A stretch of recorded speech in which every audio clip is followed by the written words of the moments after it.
Hey guys! Tonight we begin a journey back to a time when darkness truly meant something.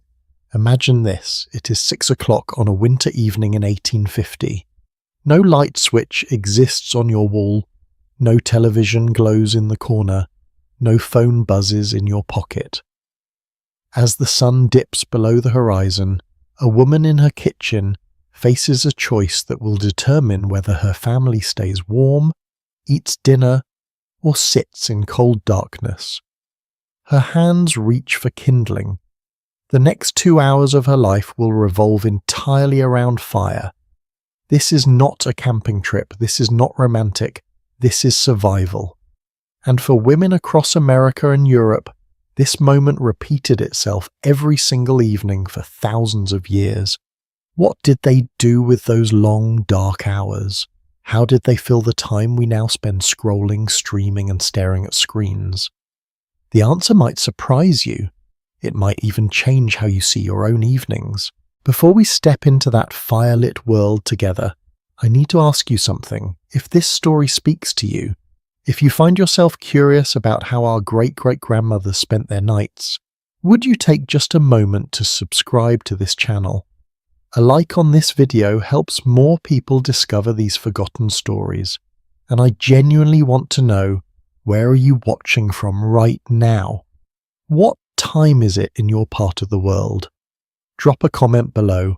I read every single one, and your words fuel these late-night storytelling sessions. Now, dim your lights if you can. Let the world get a little softer. Maybe turn on a fan for that gentle white noise. Get comfortable. We are about to spend the evening in 1850, and I promise you it will be unlike anything you've imagined. The first thing you need to understand about evenings before electricity is this. Fire was not just important. Fire was everything. When I say everything, I mean that the entire structure of a woman's evening, her schedule, her activities, her social life, even her relationships, revolved around the hearth. The fireplace or stove was not merely a source of warmth, it was the sun around which the domestic universe orbited. Let me paint you a picture. It is November in Massachusetts, 1852. A woman named Sarah, let us call her that, lives on a small farm with her husband and 3 children. The sun sets at 4:30 in the afternoon. By 5 o'clock, the world outside is pitch black. Inside, the house is cooling rapidly. Sarah knows that if she does not build the evening fire correctly, her family will spend the next 6 hours shivering. She also knows that if she builds it too enthusiastically, she will waste precious fuel that must last until spring. Here is what most people do not realize. Building a fire in the 1800s was not like turning on a gas stove or flicking a switch. It was an art form. Sarah starts with tinder, dry leaves, wood shavings, maybe some birch bark she collected last summer. Then comes the kindling, small sticks arranged in a specific pattern to allow airflow. Only then can she add larger logs. But she cannot just stack them randomly. The placement determines how long the fire burns, how much heat it produces, and whether smoke fills the room or goes up the chimney. This process takes about 30 minutes if everything goes perfectly. Often it does not. The wood might be damp, the chimney might have a blockage, the wind might be blowing from the wrong direction. I found a diary entry from a woman in Vermont who wrote in 1848, "Spent 2 hours trying to coax the wretched fire to life. My fingers were numb, my eyes streaming from smoke, and still the house remained cold as a tomb. Finally succeeded by 7 o'clock, only to realize I had no energy left to cook supper." Can you imagine? 2 hours just to get warm, and this was not a one-time disaster. This was a normal Tuesday. But here is where it gets interesting. Once that fire was burning, once the warmth started to spread through the room, everything changed. The hearth became magnetic. Family members would naturally drift toward it. Chairs were positioned in a semicircle around the fireplace. Light spilled from the flames, creating a warm orange glow that softened faces and cast dancing shadows on the walls. This was not just a heat source, this was the social centre of the home. Think about how we gather around televisions today. The couch faces the screen. We orient our entire living room around that glowing rectangle. In the 1800s, the fireplace served that exact purpose, except it was interactive. It required constant attention. Every 20 minutes or so, someone needed to add another log. Every hour, the ashes needed to be shifted. The fire was a living thing, and it kept people engaged, present, and together in a way that is hard for us to understand now. I want you to notice something remarkable here. In our modern world, we work so hard to automate everything. We want our homes to heat themselves, our lights to turn on with voice commands, our entertainment to require zero effort. But Sarah and women like her had no choice but to be constantly, actively involved in maintaining their environment. And you know what? There was something deeply satisfying about that. A historian named Ruth Schwartz Cowan studied household labour in the 19th century. She found something surprising in women's letters and diaries. Yes, they complained about the work, yes, they were exhausted, but they also expressed a sense of competence, of mastery, of pride. When Sarah successfully built a fire that burned steadily all evening, keeping her family warm and allowing her to cook dinner, she felt accomplished. She had created comfort from raw materials. She had controlled her environment through skill and knowledge. We have lost that, have we not? When was the last time you felt genuinely proud of keeping your home warm? You just set the thermostat and forget about it. There is convenience in that, absolutely, but there is also a loss, a disconnection from the basic acts of survival and care. Now let me tell you about the economics of fire, because this is where things get really interesting. In 1850, a typical household in New England would use somewhere between 200 and 300 pounds of coal per week during winter. If they burned wood instead, they needed even more. Estimates suggest a family could go through several cords of wood per season. A cord of wood, by the way, is a stack measuring 4 feet high, 4 feet wide, and 8 feet long. Picture that. Now picture needing multiple cords to survive one winter. This meant that men and boys spent enormous amounts of time in autumn chopping, splitting, and stacking wood. But who managed the daily consumption? Who decided how many logs to burn each evening? Who balanced warmth against scarcity? The women, and they became incredibly skilled at it. One woman in rural Ohio kept detailed records in 1863. She noted that on the coldest nights she could keep the main room comfortable with 4 large logs and 6 smaller pieces over a 5-hour evening. On milder nights, 2 logs and some kindling sufficed. She knew exactly which wood burned hottest, hickory and oak, and which burned longest. She knew that maple produced less smoke and was better when someone in the family had a cough. This was not casual knowledge. This was expertise developed over years of practice. And here is the fascinating part. This expertise had to be passed down. Mothers taught daughters. Older women taught younger neighbours. There were no YouTube tutorials, obviously, no instructional manuals. The knowledge lived in women's hands and memories. If you could not build a proper fire, you could not run a household. It was that simple. Let me share one more detail that really drives this home. Candles and lamp oil were expensive, really expensive. A pound of candles in 1850 cost about 10 cents, which does not sound like much until you realise that the average labourer earned about $1 per day. So a pound of candles represented 10% of a daily wage, and a single candle might burn for only 2 to 4 hours. This meant that most families used minimal lighting in the evenings. They relied heavily on firelight. Women positioned their chairs close to the hearth, not just for warmth, but for light. If you wanted to sew, read, write a letter, any activity that required seeing, you needed to be right by the fire. This created an interesting social dynamic. Everyone was physically close. You could not retreat to separate rooms the way we do now. You were together whether you liked it or not. And you know what I find beautiful about this? It forced conversation. It forced connection. Yes, sometimes people probably wanted space. Yes, families argued and tensions existed. But they could not just scroll on their phones to avoid each other. They could not put on headphones and disappear into a private world. They were present. They had to be. There is a letter I came across from a woman in Philadelphia, written in 1857. She described her evening routine.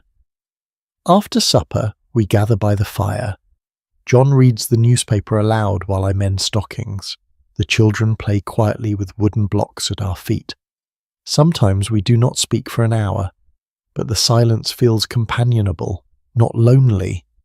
The crackling fire and the occasional turn of a page are the only sounds. I find a peace in these evenings that the daylight hours with their rush and noise do not provide. That word, companionable silence, struck me. When was the last time you sat in companionable silence with someone? Not awkward silence, not silence because you're both on your phones, but genuine, comfortable, shared quiet.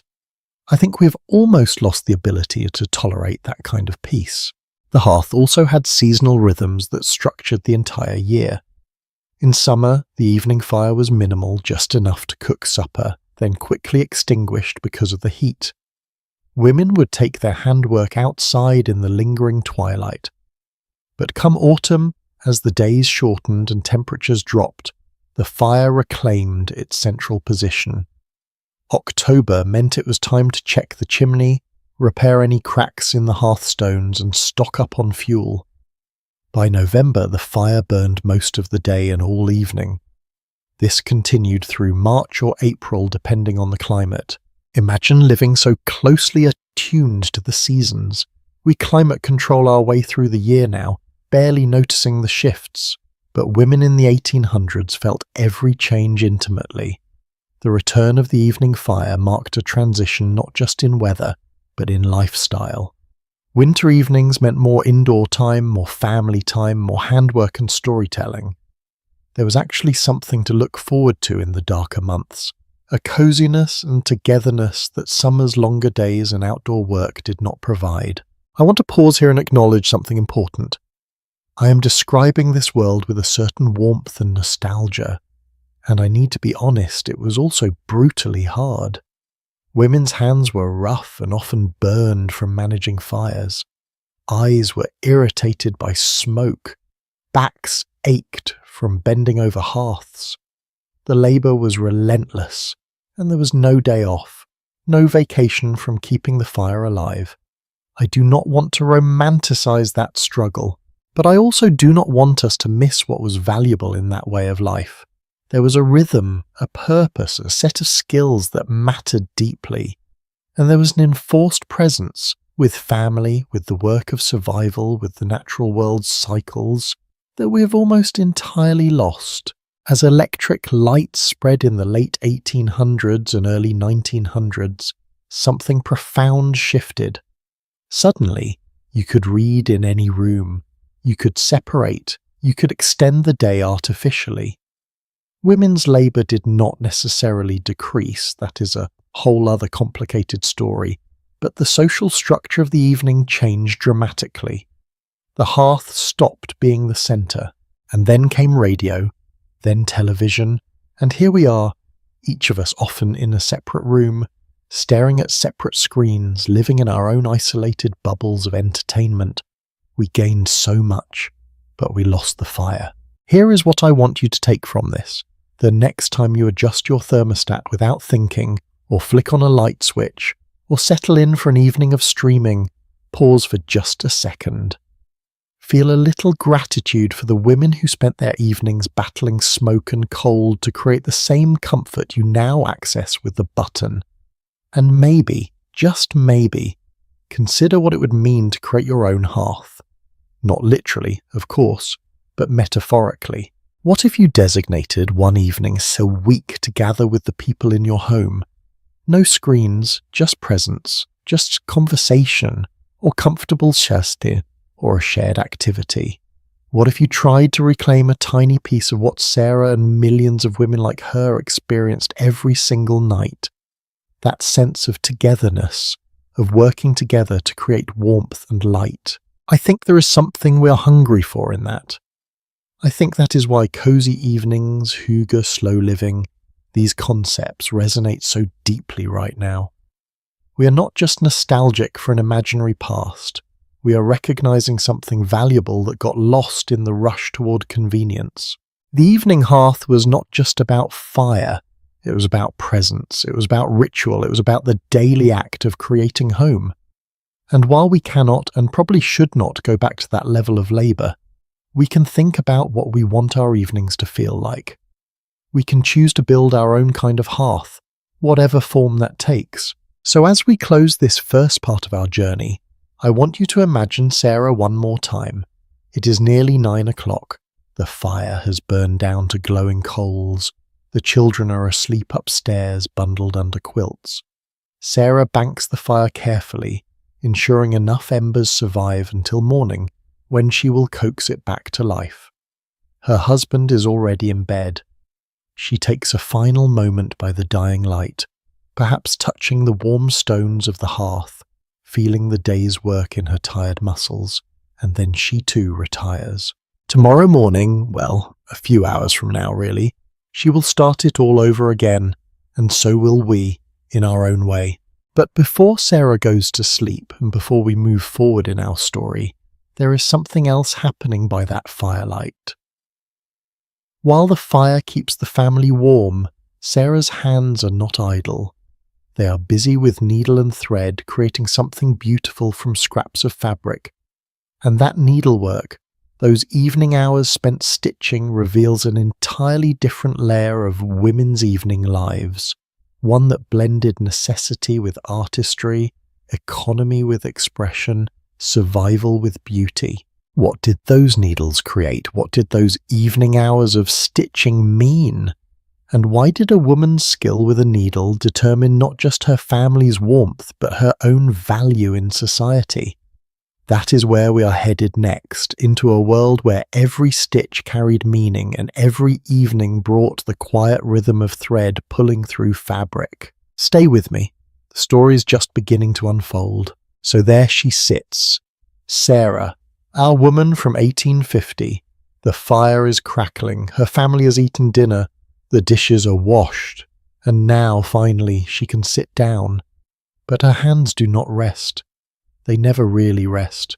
Instead, she reaches into her sewing basket, pulls out a piece of fabric with a hole in it, threads her needle by firelight and begins to darn.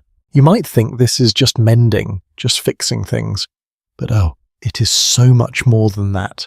Because in the world before television, before electric lights, before mass-produced clothing you could buy ready-made at a store, a woman's skill with the needle quite literally determined her worth.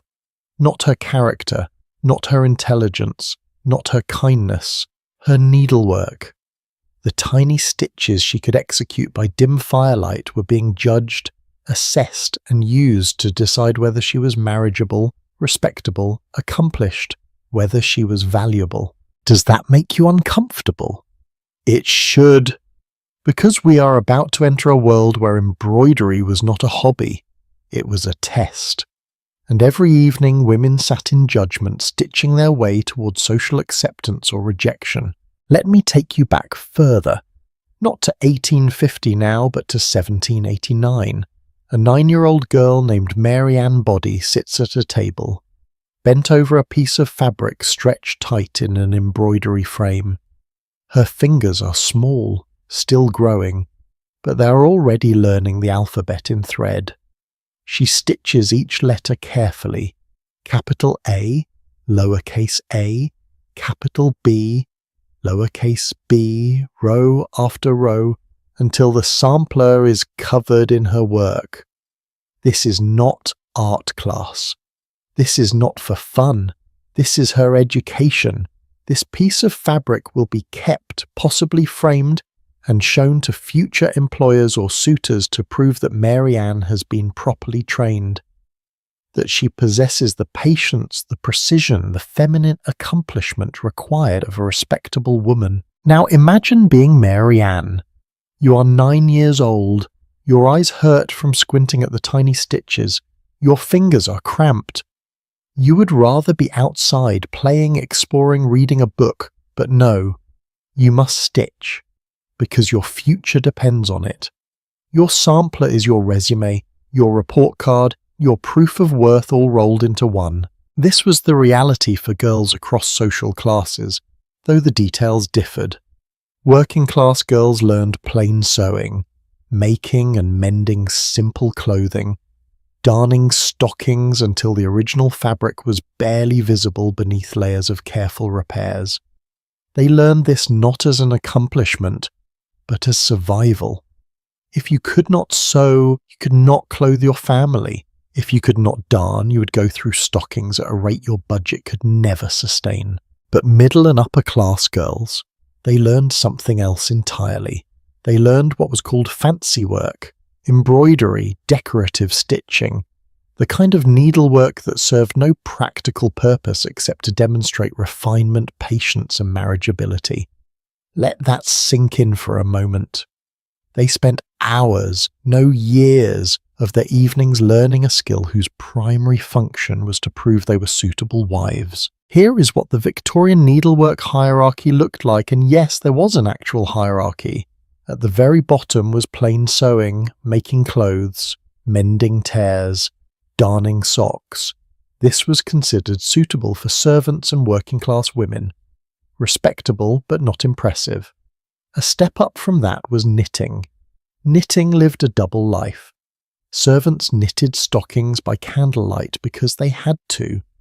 But ladies of the house also knitted, not for utility, but to pass time during social occasions. Knitting could be done while chatting, while listening to someone read aloud, while sitting in a parlour with guests. Your hands stayed busy, proving you were not idle, but your mind was free to socialise. And at the very top of the pyramid, fancy needlework, embroidery on ecclesiastical linens, decorative cross-stitch, elaborate patterns worked in silk thread on fine fabric. This was the realm of accomplished ladies. This was what got you noticed. Charlotte Bronte understood this perfectly. In her novel Jane Eyre, she uses needlework to signal social status. The servant Hannah is seen knitting stockings by candlelight, plain work, utilitarian, low status. But Eliza Reid, from a wealthy family, spends her time creating elaborate embroidered decorations for church linens. Her needlework is fancy, regimented, full of moral rectitude, but empty of passion. Bronte is making a point here. The needlework you did revealed not just your social class, but your very character. So what did this look like in practice? What were women actually doing during those evening hours by the fireside? Let me give you some numbers, because the scale of this will surprise you. A typical middle-class woman in the mid-1800s might spend anywhere from 2 to 4 hours per evening on needlework. That is 14 to 28 hours per week. Over a year, 700 to 1400 hours spent stitching. By the time a woman reached age 40, she might have logged over 30,000 hours of needlework. 30,000 hours. Think about what you could master in that amount of time. A musical instrument, multiple languages, advanced mathematics. But instead, these hours went into creating decorative pillowcases, embroidered collars, crocheted doilies, knitted shawls, items whose primary purpose was to signal that the woman had time, skill, and proper feminine training. And the judgment never stopped. When you visited someone's home, you noticed their needlework. You commented on it. You compared it to your own or to other women's work. An 1873 issue of Harper's Bazaar talked about women who had turned their fancy needlework skills into profit. One widow, the magazine reported, paid off the mortgage on her city house and supported herself and her child for many years almost entirely with her swift crochet needle. That is remarkable. That is a woman using the one marketable skill she'd been taught to survive. But here is the darker side. For every woman who successfully monetized her needlework, there were dozens who worked in what was called the sweated labor system. Professional seamstresses, women who sewed for a living, faced conditions we can barely imagine. Let me tell you about a woman named Mrs. Lavinia Casey. In the 1880s, she made shirts. She was paid 7 pence per dozen. She worked from 7 in the morning until 11 at night. 16 hours. In that time, after caring for her children, she managed about 12 hours of actual sewing. She typically completed 2 dozen shirts per day. Her total wage, 1 shilling and 2 pence. From that, she had to pay 2 shillings and 6 pence per week to rent her Singer sewing machine, plus another shilling for oil and thread. Do the math. She barely broke even, and she worked 16-hour days. This was not unusual. This was normal for working-class seamstresses. The sewing machine, which we think of as a labour-saving device, actually made their lives worse. It allowed factory owners to demand more production in less time. The machine became, as one historian put it, a new taskmaster, a slave driver, an instrument of degradation. So when we talk about women's evening needlework, we have to hold 2 realities in our heads at once. For some women, middle and upper class women sitting in comfortable parlours, needlework was a leisure activity, an accomplishment, a way to pass evening hours while chatting with family. But for other women, needlework was brutal labour, poorly paid, physically exhausting and inescapable. The same skill, vastly different meanings. Can you see why I wanted to tell you this story? Because we romanticise the past. We see images of Victorian women doing embroidery and think how peaceful, how meditative, how lovely. And for some it was, but for many it was survival. It was judgment. It was the narrow path they had to walk to be considered worthy of marriage, employment, or social respect. Now let me pull you back to Sarah for a moment, because I want to show you what this looked like in one woman's evening. Sarah sits by the fire. Her mending basket is full. There are stockings with holes. Her husband's work socks have worn through at the heel again. There is her son's shirt with a torn seam. There is a nightgown for her daughter that needs to be let down as the girl grows. And there is a pillowcase she's been embroidering for months, slowly adding a decorative border whenever she has time. She starts with the stockings. Darning is precise work. You cannot just sew over the hole. You have to create a woven patch that matches the original fabric structure. First, she runs parallel threads across the hole in one direction. Then she weaves the needle over and under those threads in the perpendicular direction, creating a grid that fills the gap. Done well, a darn is nearly invisible and as strong as the original fabric.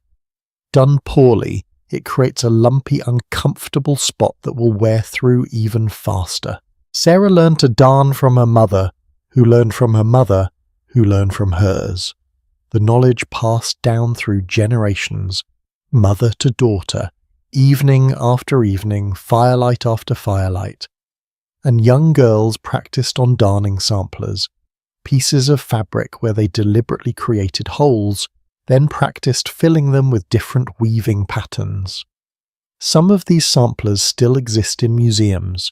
Beautiful, colourful geometric patterns, created solely to teach the skill of invisible repair.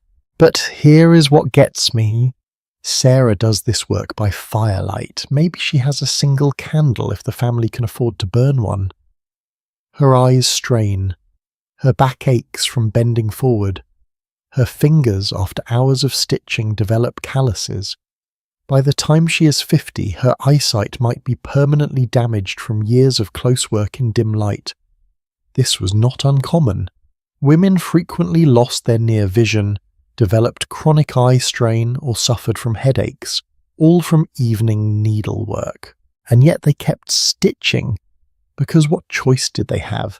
Clothing was expensive. A single ready-made shirt might cost a week's wages for a working-class family. So you mended. You darned, you patched, you turned collars when they frayed, cutting them off and reattaching them upside down to get more wear. You unpicked worn-out garments and used the good fabric to make children's clothes. Nothing was wasted. Every scrap had value. This brings us to something fascinating. The distinction between plain work and fancy work was not just about skill level. It was about time. Plain work was necessary. You had to do it to maintain your family's clothing, but fancy work, that was optional. That was a luxury. If you had time in your evening for decorative embroidery, it meant you were not desperately behind on mending. It meant you had help, servants who did the plain work while you focused on the fancy. Or it meant you had deliberately carved out time, perhaps sacrificing sleep to create something beautiful. I found a quote from Isabella Beeton's 1861 book of household management that captures this perfectly.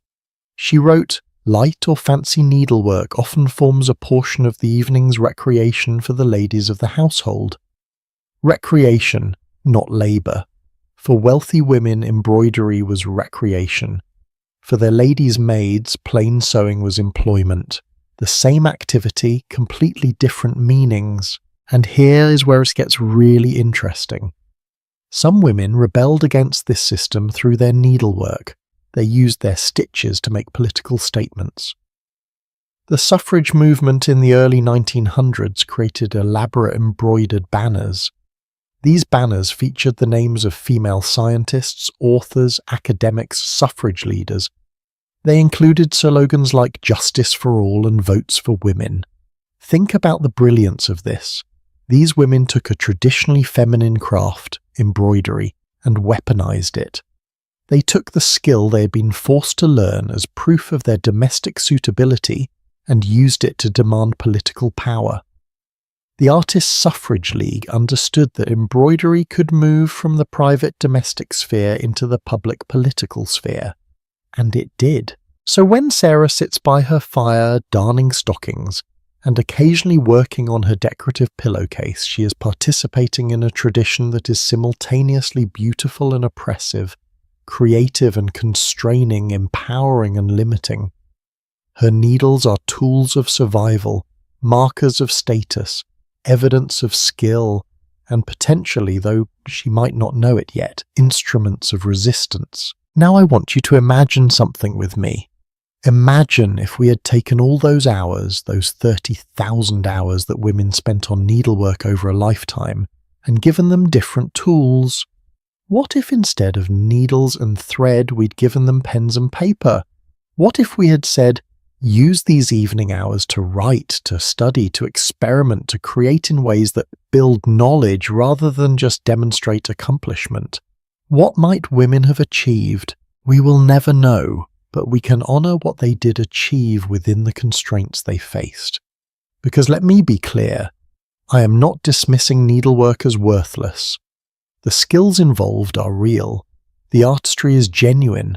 The objects created, quilts that kept families warm, samplers that preserved family history, embroidered pieces that brought beauty into harsh lives, these mattered. They still matter. What I am saying is that women deserve choice. They deserve to decide whether to spend their evenings sewing or reading, or writing, or doing mathematics, or staring into the fire and thinking deep thoughts without their hands needing to be busy. They deserve to have their worth measured by something other than the evenness of their stitches. And yet, despite all of this, despite the judgment, the eye strain, the endless hours, many women found genuine joy in their needlework. The rhythm of stitching can be meditative.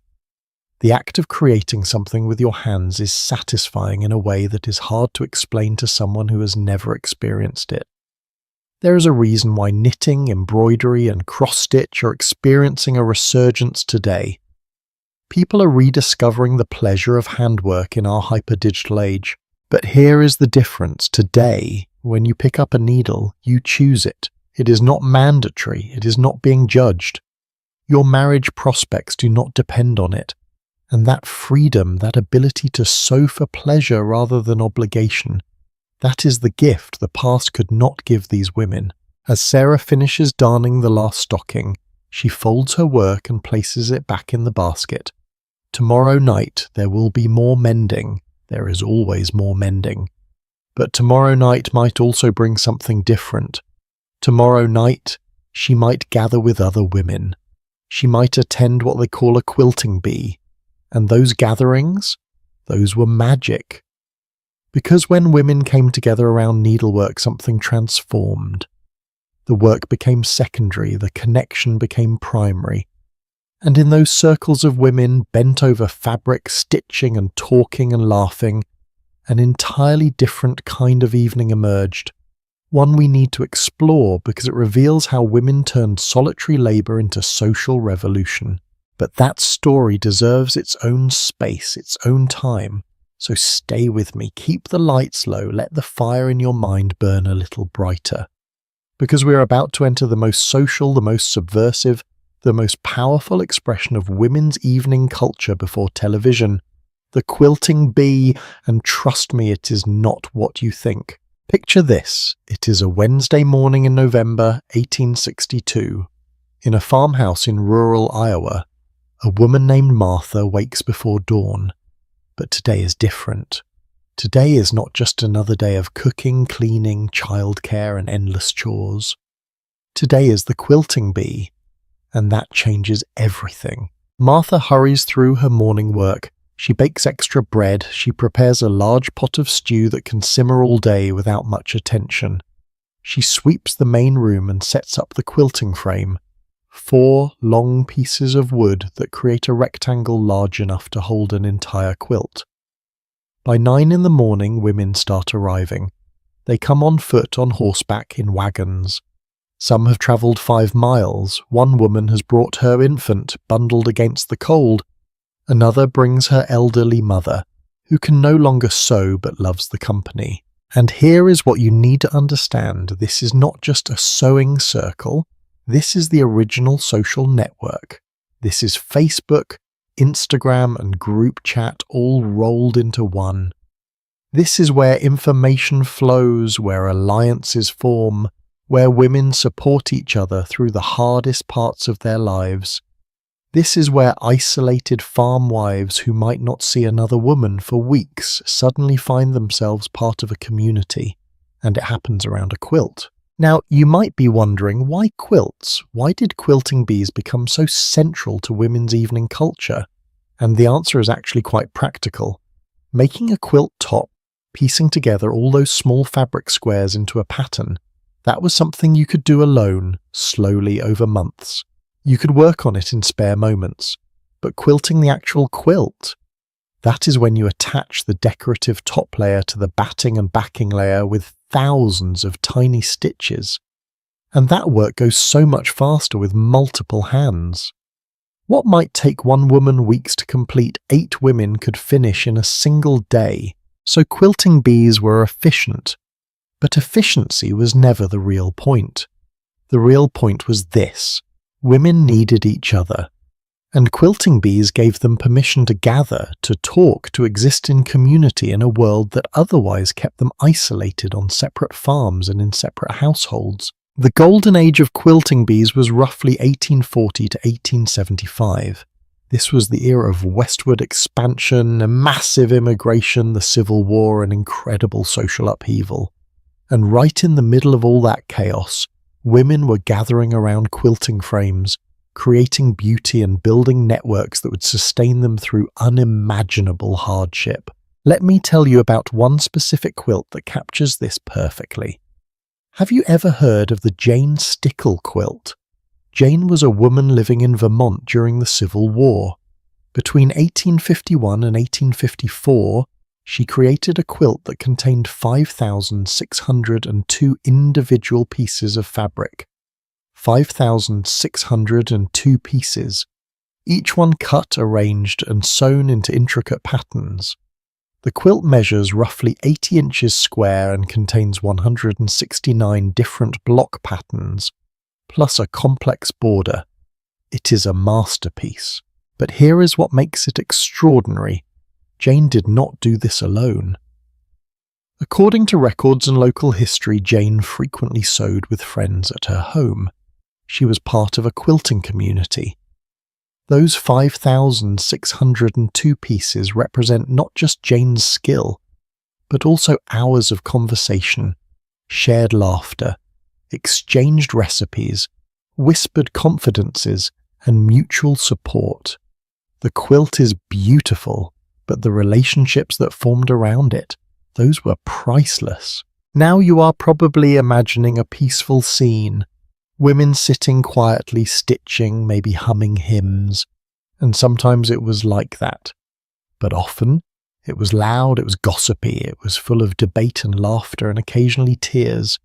Because when you put 8 women in a room for 6 to 8 hours with their hands busy but their minds free, everything comes out, everything. One woman who kept a diary in 1860 wrote about a quilting bee where the conversation ranged from recipes for preserving peaches to concerns about a neighbour's sick child to passionate arguments about slavery and abolition. Yes, abolition.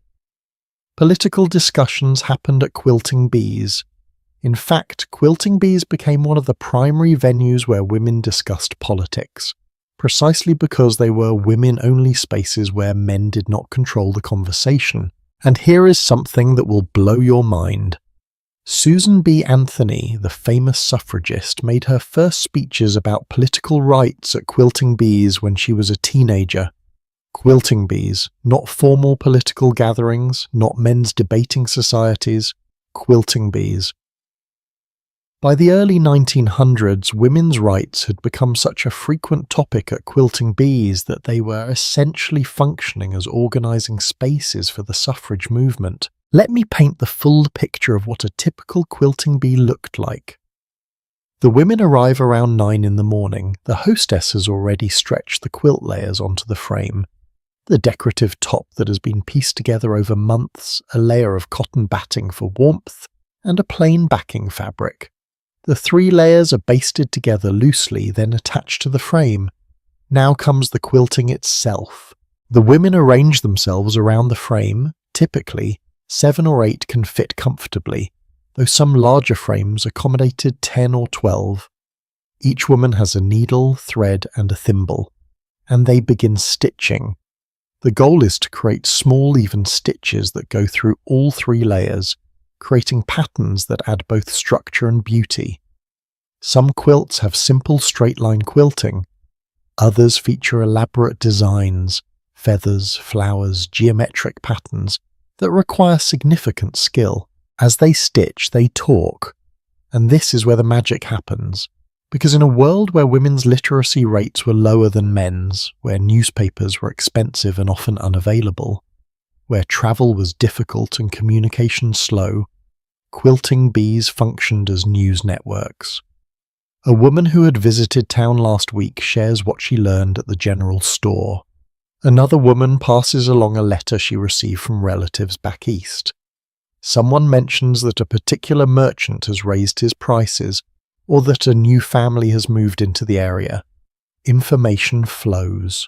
But it was not just news, it was support. Practical, immediate, life-saving support. If a woman was struggling to feed her family, other women would know, and they would quietly arrange to leave extra food, or to take her children for a day so she could rest, or to help with a particularly overwhelming task. If a woman was being abused by her husband, the other women knew. They might not have had the legal power to intervene, but they could offer refuge, advice, or at least the knowledge that she was not alone. One pioneering woman who settled in Texas in the 1830s later recalled quilting bees where women might try to outrival each other in the daintiness of their stitches, but they also helped each other in every way. She said, and I love this quote, "They helped each other." Perhaps this justifies the whole of a pioneer woman's suffering. Perhaps this justifies the whole of a pioneer woman's suffering. Think about that.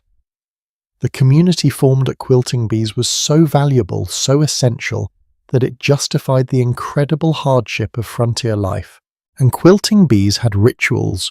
Oh, the rituals. If a quilting bee was gathered to create a wedding quilt for a young bride, the finished quilt would be placed on the floor when it was done. Then a cat would be put in the middle of the quilt, and all the unmarried young people would sit around the edges. Whoever's head the cat jumped over was said to be the next person to marry. Can you imagine? This is predating algorithms, folks. This is feline-powered matchmaking. Or consider the Freedom Quilt. When a man celebrated his 21st birthday in New England, quilters often presented him with a specially made quilt. This was called a freedom quilt because it symbolized his freedom to leave home and establish his own household. It was a practical gift.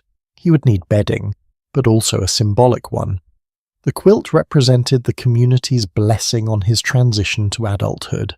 And then there were memory quilts made from the clothing of deceased loved ones.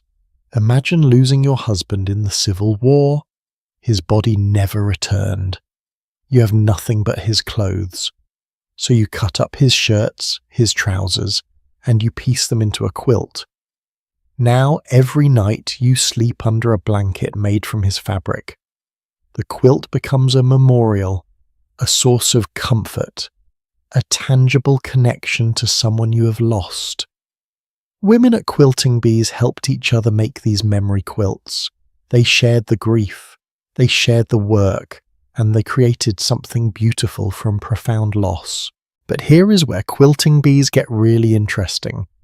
They were not just passive social gatherings, they were sites of resistance. During the abolitionist movement, women in the North created quilts specifically to raise money for the cause. They held quilting bees where they would make multiple quilts, then sell or raffle them at fairs. The proceeds went to support escaped slaves or to fund anti-slavery publications. An observer in 1847 wrote about sewing circles where one of the members would read an anti-slavery book or paper to the others during the meeting. These women could not vote, they could not hold political office, but they could sew, and they turned their needles into weapons of social change. During the Civil War itself, Quilting Bees ramped up production to an almost unimaginable degree. Women in both the North and the South organized to make quilts for soldiers. The United States Sanitary Commission, which coordinated relief efforts for Union troops, called for quilts, and women responded. Over 300,000 quilts were created. 300,000. That means 1 out of every 6 Union soldiers was kept warm by a hand-sewn quilt made by women at Quilting Bees. 1 out of 6. And these were not simple quilts. Women put their hearts into them. They embroidered messages of hope and encouragement. They included their names and locations, hoping that a soldier far from home might feel less alone knowing that a specific woman in a specific town had made this quilt for him. Some quilts had pockets sewn into them where small items could be tucked, a handkerchief, a religious text, a small photograph. Women were trying to send comfort across impossible distances. After the war, Quilting Bees continued to serve political purposes. The temperance movement, women fighting against alcohol abuse, organized Quilting Bees to create fundraising quilts. They incorporated the Women's Christian Temperance Union colors into their designs, blue for water, white for purity. They held bees where they discussed strategies for combating alcoholism, which was devastating families across the country. These women could not pass laws, but they could organize, they could fundraise, they could create public pressure, and it often started at a quilting bee.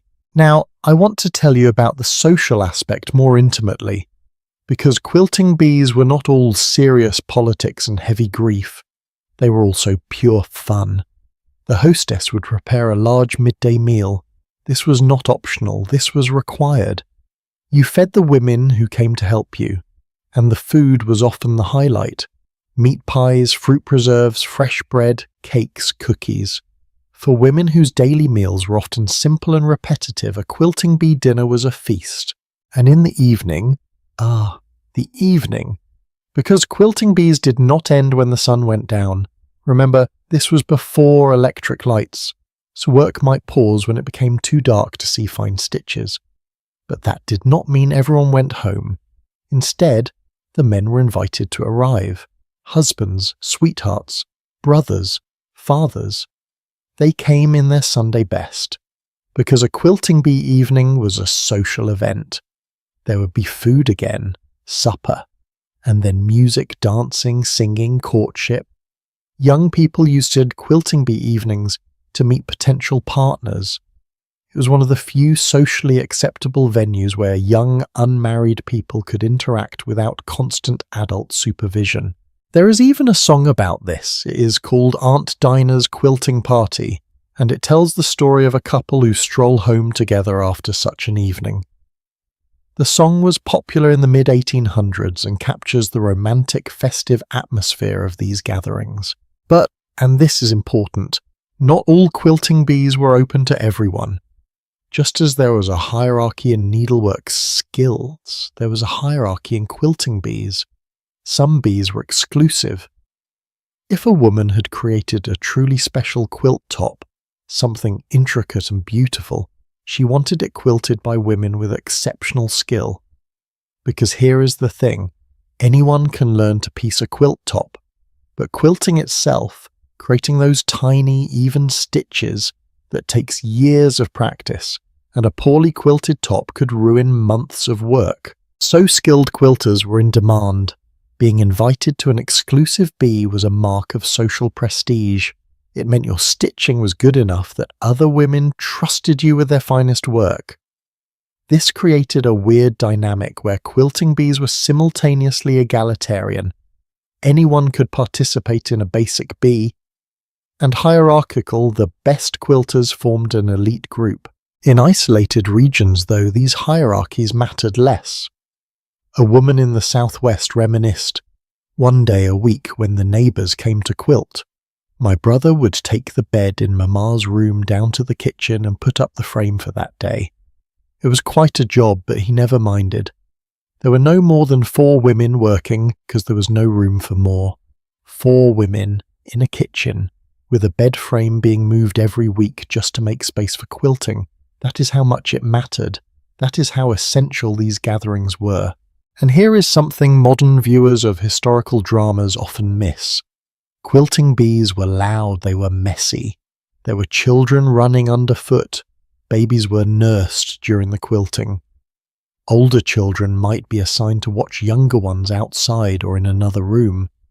But inevitably someone would cry or fall or need attention. Dogs wandered in and out. The fire needed tending. Someone had to stir the stew. Life did not stop for quilting bees. The quilting happened in the midst of life, but that was part of the beauty. Women were not performing some idealized version of femininity. They were themselves.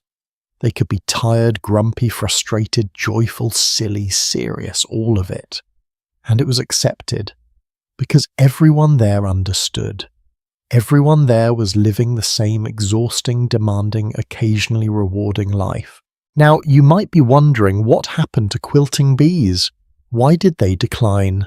The answer is complex. The sewing machine, which became widely available in the 1880s and 1890s, sped up the process of piecing quilt tops, so women needed less help with that part.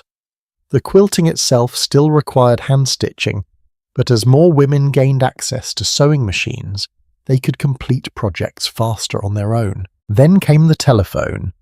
Suddenly, you did not need to wait for a quilting bee to get news or talk to a friend. You could pick up the phone. The automobile made travel easier, so women had more options for socializing beyond their immediate neighbors. And slowly, gradually, the necessity of quilting bees faded. By the 1930s and 40s, quilting bees were becoming rare. They were seen as old-fashioned, a quaint relic of pioneer days. Some women's groups still held them, but they were no longer the central social institution they had once been. And with their decline, something valuable was lost. Not just the quilts, though many beautiful quilts stopped being made, but the community, the face-to-face, sustained, intimate community that formed when women worked together for hours at a time, day after day, year after year. Here is what I find most powerful about quilting bees. They took something that could have been isolating, women confined to domestic labour scattered across rural landscapes, and transformed it into connection. They took a necessity, creating warm bedding, and made it beautiful. They took silence and made it conversation. They took powerlessness and made it organizing. Quilting bees were not perfect. They could be exclusive, judgmental, petty. Small-town social dynamics can be cruel as well as supportive. But at their best, quilting bees represented something we have almost lost: the ability to work with your hands while engaging your mind, the experience of creating something useful and beautiful in collaboration with others, the deep knowledge that comes from sustained in-person community. And you know what is remarkable? Quilting bees are making a comeback in the 21st century, women and men, because quilting is no longer gender restricted, are forming quilting groups. They meet weekly or monthly, they bring projects, they stitch together, and yes, they talk. They share their lives, they support each other. Turns out that the need for community, for meaningful work, for connection, that need has not disappeared just because we have phones and internet and television. But the quilting bees of today exist in a different context. They are optional. They are leisure. They are not the only social outlet available. And that makes them both less necessary and more precious. When you choose to attend a quilting circle today, you are choosing to put down your phone, step away from your screen, and do something with your hands while connecting with other humans. That choice echoes back through history to Martha in Iowa, Jane in Vermont, and countless unnamed women who found community around a quilting frame. As the evening winds down at Martha's quilting bee, the women admire their work. The quilt is nearly finished. Tomorrow, Martha will complete the binding herself, the final step of folding fabric over the edges and stitching it down. But the quilting is done. And more importantly, the connection has been renewed. These women will return to their separate farms, their separate lives. But they go back knowing they are not alone. They go back with news, with recipes, with advice, with laughter still echoing in their ears. They go back changed. And as Martha watches them leave, as she tidies her house and prepares for bed, she might not realize that this quilting bee, this one ordinary Wednesday in 1862, is part of a tradition that will be studied, celebrated and revived over a century later. She might not know that historians will examine her quilts, that her patterns will be preserved, that her story matters. She just knows that today was good. Today she was not alone. But Martha's day is not quite finished yet. Because once the house is quiet, once the children are asleep and the evening chores complete, Martha will sit by the fire one more time, and she will reach for something different. Not a needle this time, but a pen. Because there is another evening ritual we have not yet explored, one that was just as important as sewing, just as revealing, just as rich with meaning. Martha is going to write a letter. And the art of evening correspondence, the careful selection of paper, the choice of words, the etiquette, the emotion, that is a world unto itself. One we absolutely must enter, because letters were not just communication. They were lifelines. They were power. They were, in some ways, the most intimate thing women created by firelight. So let the quilting frame fold away, let the needles rest. Now we pick up the pen. And what we discover there might just surprise you. The fire has burned low, the children are asleep, the house is finally blessedly quiet, and Martha sits at her small wooden table with a single candle burning, a sheet of cream-coloured paper before her, and a pen in her hand. She pauses, takes a breath, and begins to write. You see, this moment right here, this is where women held power in ways that might shock you. Because a letter was not just a letter. A letter was a weapon. A letter was a promise. A letter was a test. And the way you wrote it, the paper you chose, even the colour of your ink, all of it was being judged. All of it mattered. In a world where women could not vote, could not own property in many places, could not speak in public forums, they could write letters, and through those letters, they shaped politics, controlled courtships, maintained empires of social connection, and occasionally, just occasionally, changed history. But here is what makes this fascinating. Letter writing had rules.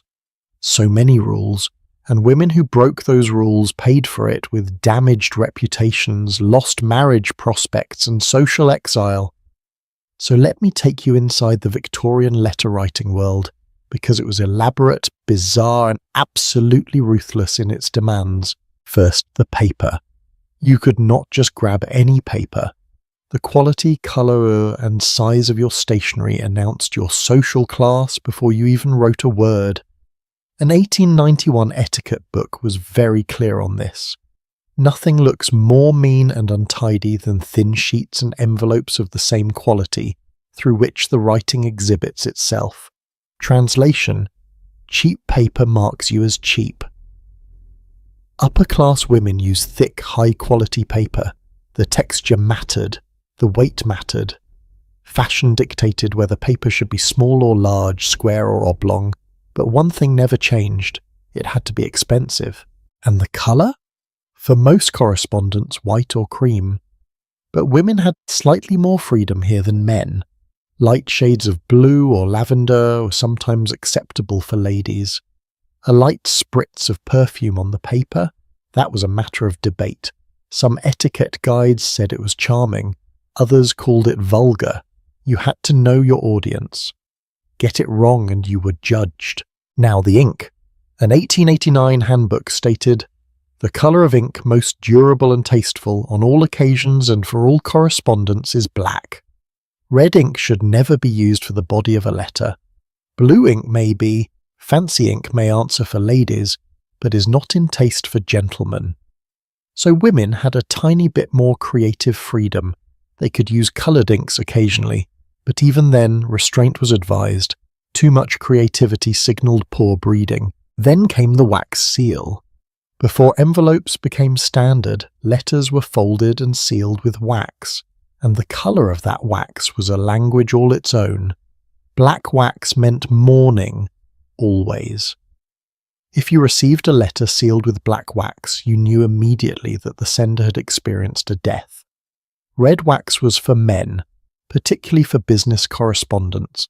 Women could use a variety of colours, blue, green, gold, depending on the occasion and the recipient, but you had to know the code.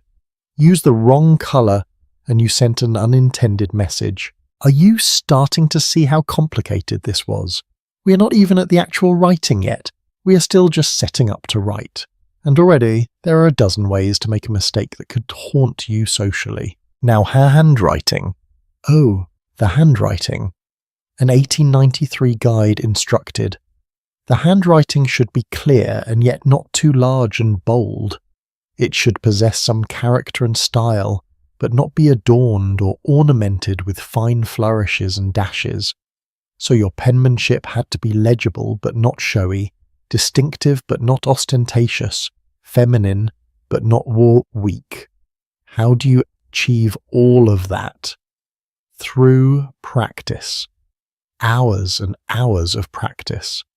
Girls spent their evening time copying letters, practicing their hand, developing a writing style that would be judged acceptable. And here is something that will make you appreciate your keyboard. Writing by candlelight or firelight was hard. Your eyes strained. The flickering light created shadows that made it difficult to see what you were writing. Ink could smudge if your hand moved wrong. And if you made a mistake, you could not just backspace. You had to either cross it out, which looked terrible, or start over entirely.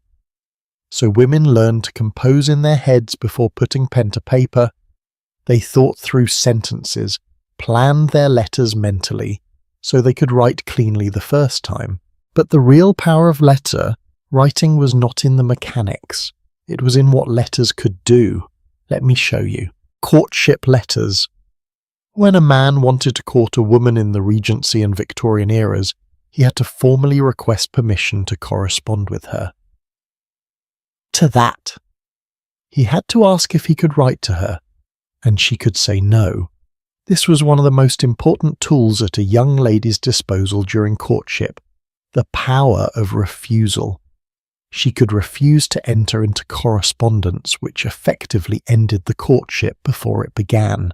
Because correspondence was serious, it signalled that a couple was moving toward engagement. A historian named Dr. Sally Holloway from Oxford Brookes University explains it like this. Accepting signalled a couple was on the road to engagement. So when a woman said yes to correspondence, she was saying yes to a courtship, and that decision carried enormous weight. Now here is where it gets really interesting. What were these courtship letters like? Dr. Holloway found something surprising when she studied actual letters from the 1800s. She says, women's letters are marked by their modesty, their reserve. In contrast, men's letters ruminated at enormous length about the nature of love, the depth of their feeling, and many included poems. Men wrote these long, emotional, flowery letters, pages and pages about their feelings. Women were expected to be modest, reserved, careful. They could not appear too eager. They could not express too much emotion. They had to walk this incredibly narrow line between showing enough interest to encourage the man, but not so much interest that they appeared desperate or improper. And these letters were not private in the way we think of private. Families often shared courtship letters. A young woman might show her sister or mother a letter she received. A young man might read his letter aloud to his father or brother. So women wrote knowing that their words might be read by multiple people. They had to be careful. Every sentence was calculated. But letters could also be perfumed. Physically perfumed. You would smell it. You might press your lips to it. It was something that had touched the writer's hands and then touched your hands. Dr. Holloway describes this beautifully. The letter was not just information. It was a physical object infused with presence. Women would sometimes include a pressed flower, a lock of hair, a small drawing. These letters were sensory experiences, and the letters themselves were valuable as objects. If a courtship ended badly, letters became evidence. They could be used to prove that a man had made promises, or, more dangerously, they could be used to damage a woman's reputation. So women were often advised to burn correspondence after reading it, precisely because letters could be weaponized. Let me tell you about a woman who understood the power of letters better than almost anyone. Jane Austen. Yes, that Jane Austen. She was a prolific letter writer. We have surviving letters where she writes to her young niece, an 8-year-old child, and she writes the entire letter backwards, every word spelled in reverse. The letter starts, Jem raid Isak. My dear Isak, backwards, she continues. I husiu uoya yippa wen rae. I wish you a happy new year. And she signs it. Roy etanoit chefat nua enaj netswa. Your affectionate Aunt Jane Austen. This is linguistic playfulness. This is creativity. This is Jane Austen using letters as a form of entertainment and connection. But it also shows something important. Letter writing could be joyful. It could be fun. It could be a space where women played with language, experimented with voice, and expressed personality in ways they might not be able to do in public conversation. But letters were not just for courtship or family connection. Letters were political. Women used them to organize. During the abolitionist movement, women created vast letter-writing networks. They wrote to each other, sharing information, coordinating fundraising efforts, planning strategies. These letters circulated privately, woman to woman, creating a shadow network of political organizing that men often did not even realize existed. And during the suffrage movement, letter writing became even more important.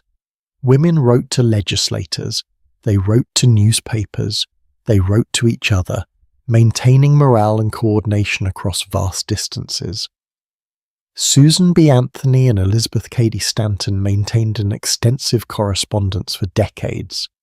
Their letters were not just friendly chatter. They were strategy sessions. They planned campaigns, drafted arguments, coordinated actions, all through letters. Here is a detail that will astound you. Anne Hampton Brewster was a 19th century American writer who lived in Rome. She wrote public letters, articles, really, for the Philadelphia Evening Bulletin and the Boston Daily Advertiser. These were professional, polished pieces about art, culture, and society in Rome. But she also received private letters from friends and family, and researchers who have studied her diaries found something remarkable. The emotional tone of her public letters versus what she revealed in her diaries and private correspondence was completely different. In public, she was restrained, professional, neutral. In private, she poured out her feelings, her frustrations, her deepest emotions. This reveals something crucial. Women were performing different selves in different contexts, and then letters were where they could be most authentic, but only in private correspondence. Public letters required a mask. Private letters could reveal truth, and women had to navigate between these modes constantly, always aware that a letter might end up being read by unintended eyes. Now, I want to talk about the physical act of evening letter writing. Because this was not casual, this was ritual. After all the evening chores were done, after the children were in bed, after the kitchen was cleaned and the next day's bread dough was set to rise, a woman would sit down at a table or desk, if she had one. Many women wrote at kitchen tables or on their laps. She would light a candle because lamp oil was expensive and candles were cheaper. She would take out her writing paper, stored carefully in a desk drawer or box to keep it clean and dry. Then she would prepare her pen. If she was using a quill pen, which was common until steel pens became widely available in the mid-1800s, she would need to trim it first. Sharpening a quill pen was a skill that required practice. Cut the angle wrong and the pen would not write smoothly. The ink had to be the right consistency. Not too thick or it would blob, not too thin or it would run. Many women mixed their own ink. They bought ink powder and combined it with water to the proper thickness. And then, finally, she could write. But even the act of writing required physical endurance. Dipping the pen in ink every few words, being careful not to smudge, forming letters carefully in the dim light. It was slow work. A letter that you could type in 5 minutes today might take 30 minutes or more to write by hand in candlelight. But women wrote anyway.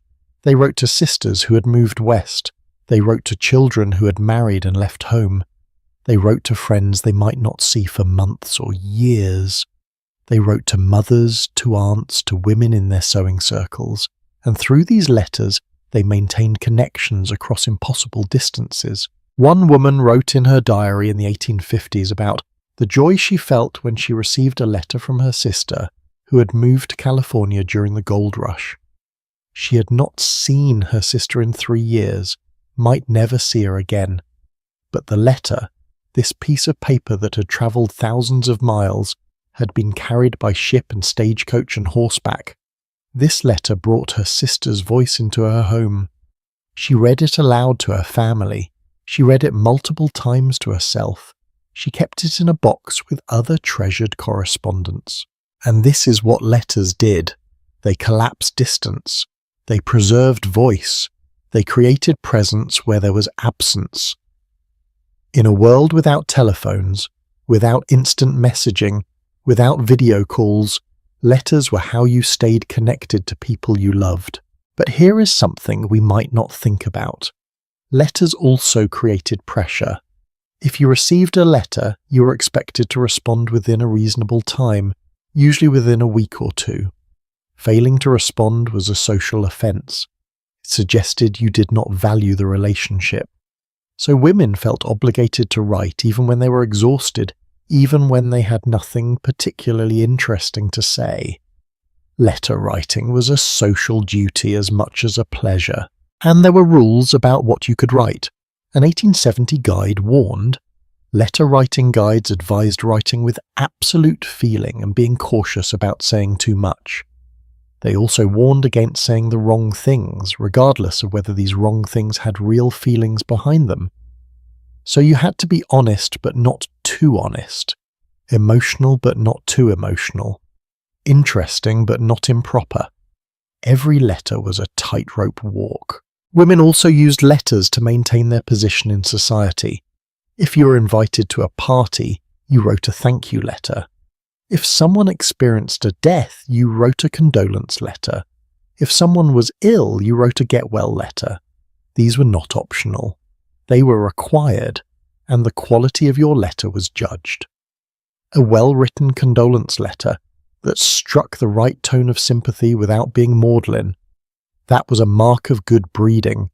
A poorly written one, that could damage your social standing. Let me share a condolence letter template that appeared in an 1870 letter writing guide. The tone is revealing. My dear Julia, you must have been prepared for some time past, from the gloomy tenor of my last few letters, for the mournful intelligence I have now to communicate. Our poor suffering friend has been called away to her final rest. The letter goes on in this vein, formal, restrained, religious. This was the expected tone. You could not be too raw in your grief, you had to package it appropriately. But some women chafed against these restrictions. Emily Dickinson, the poet, had a correspondence style that worried her brother. She was too creative, too playful, too unconventional in her letters, and in response to his criticism, she wrote back with dripping irony, I will be a little ninny, a little pussy-catty, a little Red Riding Hood. I will wear a bee in my bonnet and a rosebud in my hair. And what remains to do you shall be told hereafter. She was mocking the expectation that women's letters should be trivial and decorative. But even her mockery shows how much pressure existed to conform. Now, here is the beautiful part. Despite all the rules, despite all the judgment, letters gave women a space to develop their voice. When you write regularly, you develop style. You learn rhythm, you discover what works. Many women who became writers, novelists, journalists, essayists, developed their craft through letter writing. It was their training ground, and letters created history. We know so much about women's lives in the 18 and 1900s because they wrote letters. Diaries are wonderful, but letters are even better because they show both sides of a conversation. They reveal relationships in real time. Historians studying women's lives depend heavily on letters because they are one of the few sources where women's voices come through directly, unfiltered by male historians or editors. The decline of letter writing began with the telephone. When you could call someone and hear their voice immediately, the urgency of letter writing decreased. Then came email, texting, instant messaging.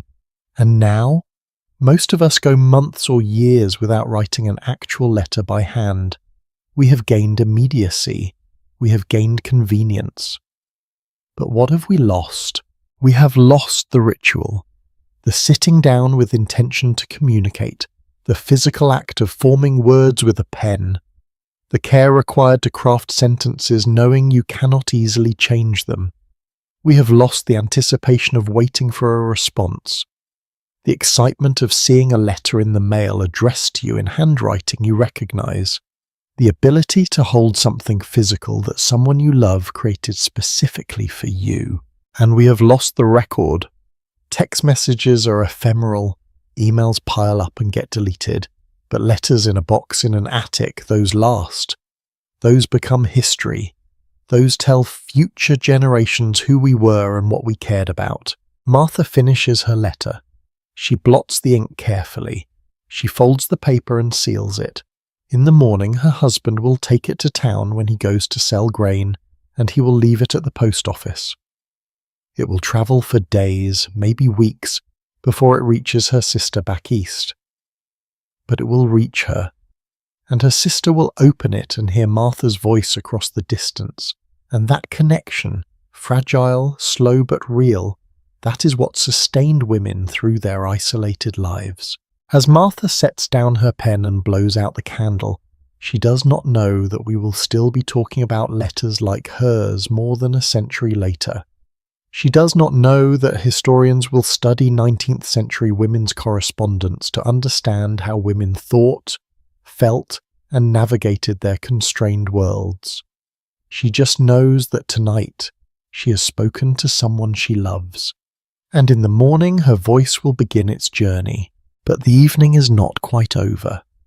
Because even as Martha climbs the stairs to bed, in homes across America and Europe other women are still awake.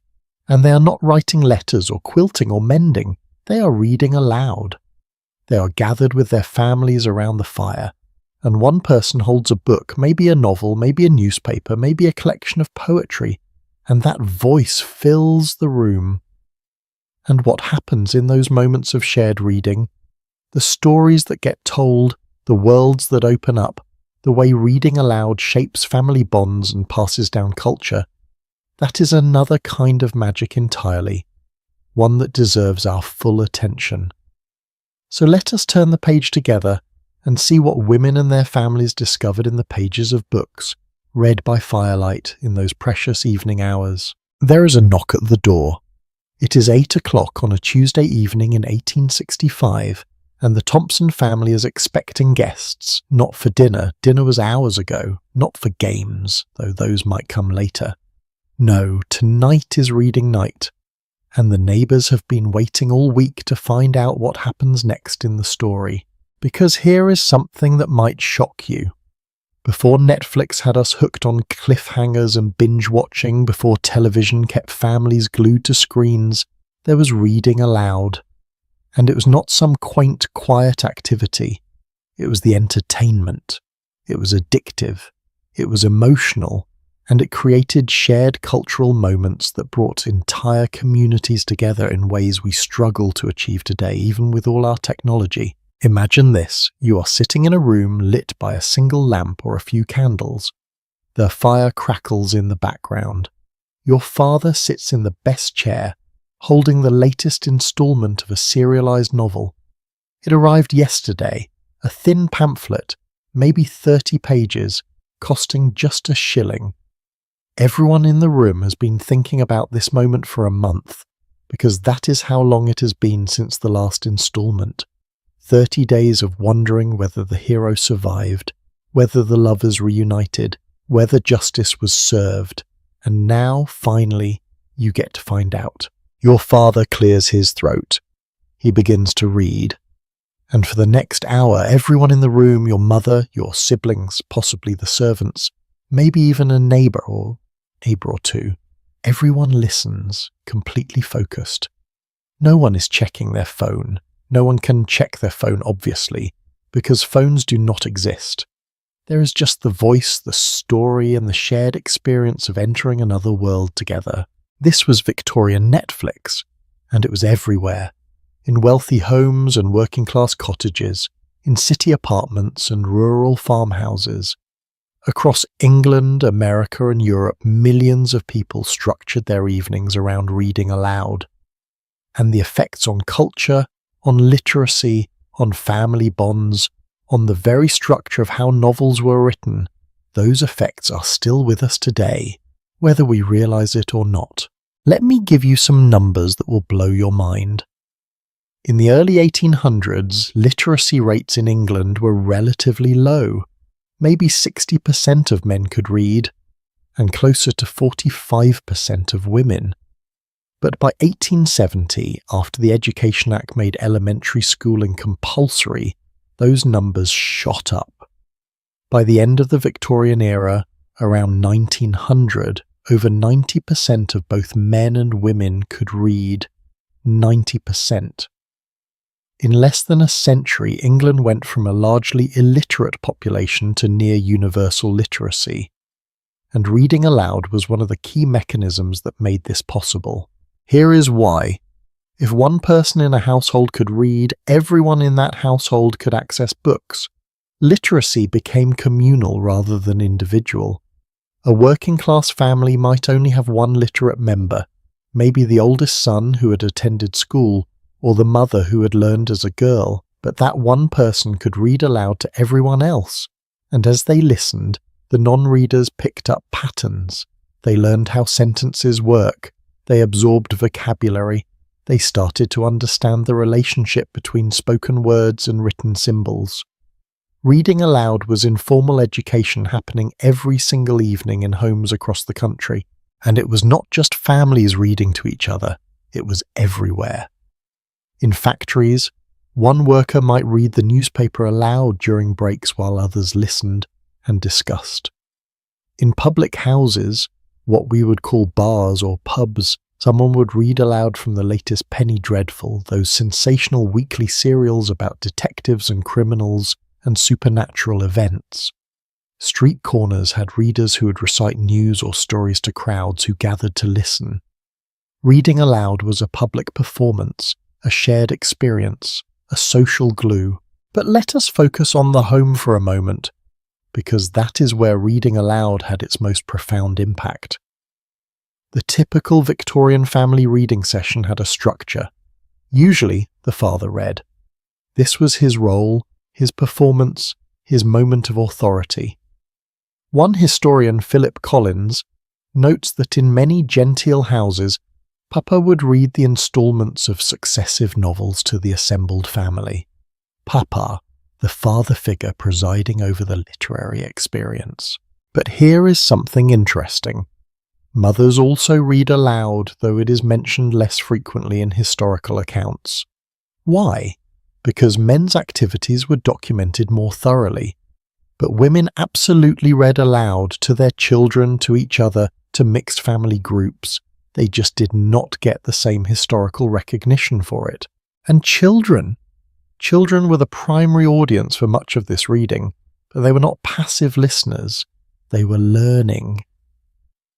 One of the photographs we have of Charles Dickens shows him sitting in a chair in his garden, reading to his two daughters, Mamie and Katie.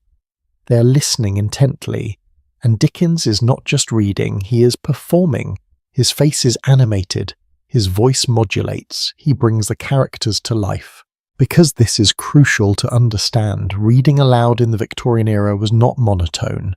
It was not like someone mechanically converting text to sound, it was performance art. The reader was expected to do different voices for different characters, to pause for dramatic effect, to modulate tone and volume, to create suspense, to make people laugh or cry or gasp. A good reader was highly valued. If you could read aloud well, you were invited places. You became popular. Your skill was a social asset. And the novels themselves were written for this. Charles Dickens knew his work would be read aloud. So he wrote dialogue that sounded natural when spoken. He created characters with distinctive speech patterns. He used punctuation, lots of dashes, ellipses, exclamation points, to guide the reader's performance. He ended chapters on cliffhangers specifically designed to leave the listening audience desperate for more. Pickwick Papers, Dickens's breakthrough novel, was published in monthly instalments from April 1836 to November 1837. It cost 1 shilling per instalment. A complete novel in book form might cost 31 shillings and sixpence, nearly a month's wages for many workers, but spread over 19 months at a shilling each, affordable. And that affordability meant that families who could never buy a complete book could participate in literary culture. They bought each instalment, they read it aloud, they discussed it, they waited eagerly for the next one, and waiting was part of the magic. When an instalment ended on a cliffhanger, everyone had to wait a month to find out what happened next. Can you imagine? A month. You could not binge the next episode. You could not look up spoilers online.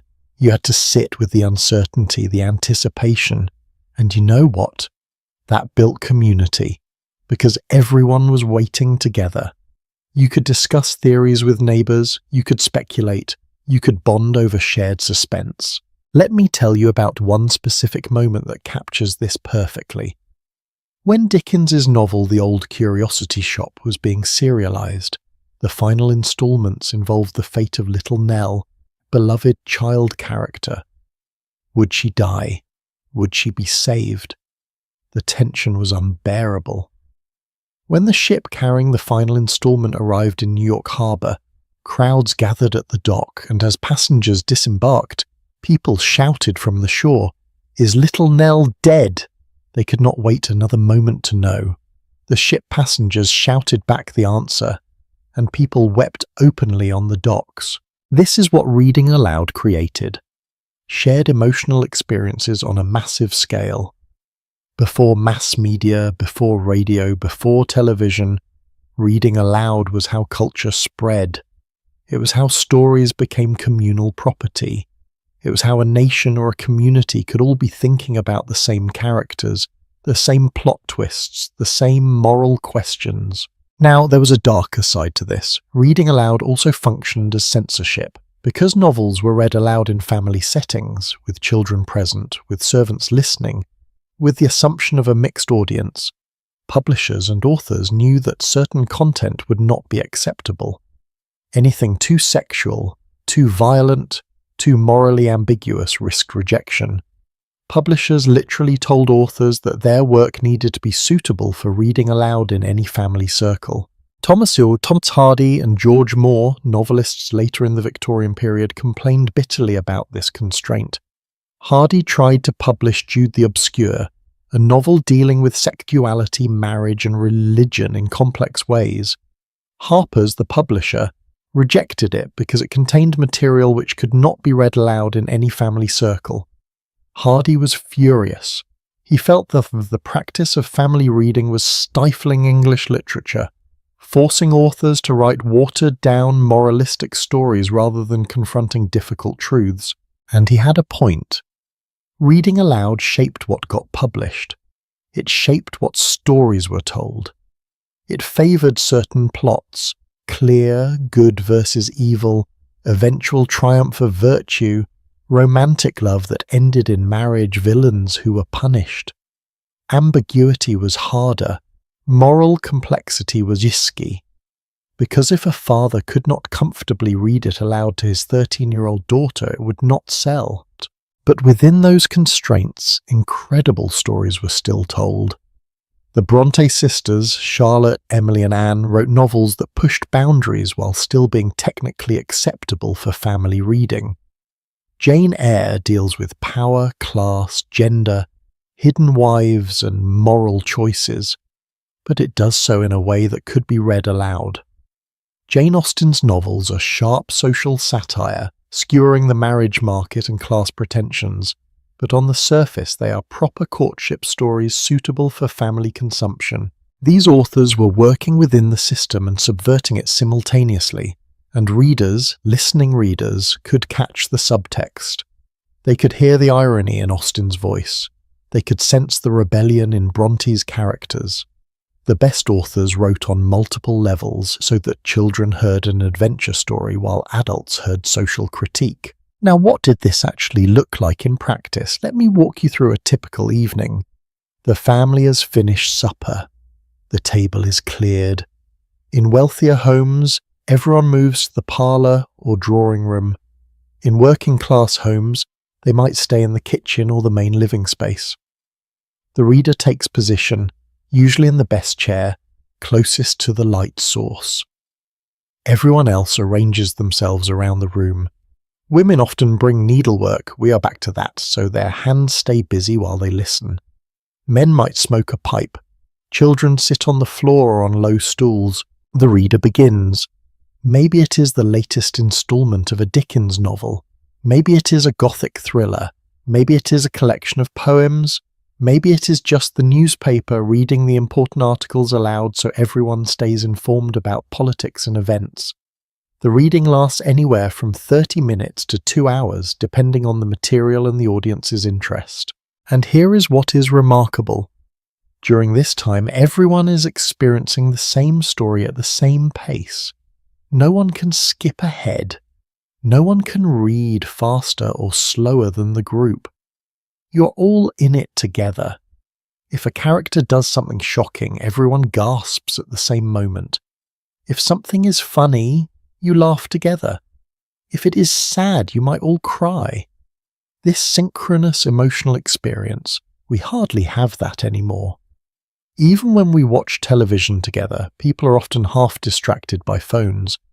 But reading aloud demanded full attention because if you zoned out, you lost the thread of the story. And breaks in the reading sparked discussion. Someone might stop and say, "Wait, why did the character do that?" And the family would debate. They would share interpretations. They would predict what might happen next. The story was not passively consumed. It was actively engaged with. It was social and participatory in a way that solitary reading, what we mostly do now, can never be. Let me share something that will resonate with modern experiences. Do you remember when Game of Thrones was airing and everyone watched each episode at the same time, and then the next day at work or school, people would gather and discuss what happened? That water cooler conversation, that shared cultural moment, that is exactly what Victorian reading aloud created, except it happened every night in homes across the country, and it happened with books rather than television. But there is another layer to this. Reading aloud was also a form of control, particularly for young women. The Victorian era was deeply concerned about what young women read. Solitary reading was seen as dangerous. If a young woman read alone, silently, she might encounter ideas that were improper. She might develop thoughts that challenge social norms. But if reading happened aloud, supervised by a parent or male authority figure, her literary consumption could be monitored and guided. She could only hear what was deemed appropriate. Some young women chafed against this. They wanted to read freely, privately, without supervision. And as silent reading became more common toward the end of the 19th century, they gained that freedom. But it came with judgment. Silent reading was sometimes called selfish or antisocial. The idea was that reading aloud was communal and virtuous, while silent reading was isolating and potentially morally suspect. Interesting, is it not? We think of reading as a fundamentally solitary activity. But for most of human history it was not, it was communal. And the shift to silent, private reading was actually controversial. People worried it would destroy family bonds, they worried it would lead to social fragmentation. And you know what? They were not entirely wrong. We did lose something when we stopped reading aloud together regularly. Here is a detail that shows how embedded reading aloud was in the culture. Charles Dickens, in his later years, gave public reading tours. He travelled around England and America, performing excerpts from his novels to huge crowds. People paid to hear him read his own work aloud. These events were packed, emotional. Dickens would read the death of little Nell, and grown men in the audience would weep openly. He would read comic passages, and the room would explode with laughter. This was entertainment before recorded sound, before film, before television. The human voice bringing a story to life was the highest form of mass entertainment available. And here is something most people do not know. Dickens wrote his novels with these public readings in mind. He thought about how sentences would sound when performed. He thought about pacing for oral delivery. He thought about moments that would get big reactions from a live audience. Scholars who study his punctuation note that he paid meticulous attention to every dash, every pause, every emphasis mark, because these were performance notes. His written text was, in a very real sense, a musical score for the voice. So when a father read Dickens aloud to his family, he was performing a role that Dickens had carefully scripted. The pauses were indicated, the emphases were suggested, the rhythm was built in. Reading aloud was not just transmitting information, it was executing a performance that the author had choreographed. Now I need to be honest about class differences here. The kind of reading aloud I have been describing, leisurely evening sessions with popular novels, that was more common in middle-class and upper-class homes. Working-class families had less time and less access to books, but they still participated in reading aloud culture, just in different forms. Penny dreadfuls and cheap weekly serials were designed for working-class audiences. These stories were sensational, action-packed, sometimes lurid. They cost very little, 1 penny, hence the name, and they were passed around, shared, read aloud in public spaces and crowded homes. And here is what matters. Whether you were reading Dickens in a comfortable parlour or a penny dreadful in a cramped tenement, the act of reading aloud created community. It brought people together. It gave them common stories, common references, a common culture. The decline of reading aloud began gradually. As literacy rates rose and more people could read for themselves, the necessity of reading aloud decreased. As electric lights made evening reading easier, you did not need someone positioned perfectly by a candle. Individual reading became more practical. As books became cheaper and more available through public libraries, families could afford multiple books so people could read different things simultaneously rather than gathering around a single text. And then came radio in the 1920s and 30s, which offered voice and story but removed the physical presence of the reader. Then television in the 1950s, which added images, and now streaming services, which give us unlimited stories, instantly available, consumed individually on personal devices. We have never had more access to stories, but we have also never been more isolated in our consumption of them. What have we lost? We have lost the ritual, the gathering, the shared pacing, the experience of moving through a story together. We have lost the art of vocal performance. How many people today could read aloud for an hour and keep an audience engaged? We have lost the discussions that happen when everyone has experienced the same material at the same time, and we have lost the intergenerational sharing, children experiencing adult stories adapted through a parent's voice, older family members passing down culture through the stories they choose to read and how they read them. But here is the beautiful thing. Reading aloud never completely died, it just transformed. Parents still read to young children, picture books, bedtime stories. Teachers read to students. Book clubs sometimes include reading passages aloud. Audiobooks are a massive industry, bringing professional vocal performances of novels to millions of listeners. And during the COVID-19 pandemic, when families were isolated together, many rediscovered reading aloud. Parents read chapter books to older children. Couples read novels to each other. People found comfort in the old ritual. Because it turns out the human voice telling a story is powerful, it always has been. It is how we passed down history before writing existed. It is how we taught morals, culture, identity. It is how we connected, how we bonded, how we made meaning together. Reading aloud taps into something ancient and fundamental about being human. As the Thompson family finishes their reading for the evening, as the father closes the book and everyone stretches and begins discussing what they just heard, as the candles burn low and someone rises to tend the fire, something else is happening in other homes. Because not all evenings were spent in quiet, controlled reading. Some evenings were loud, raucous, full of laughter and competition and quick thinking. Some evenings, families gathered not to hear a story but to play games. And the games they played, word games, logic games, performance games, those games reveal yet another layer of evening culture that we have almost completely forgotten.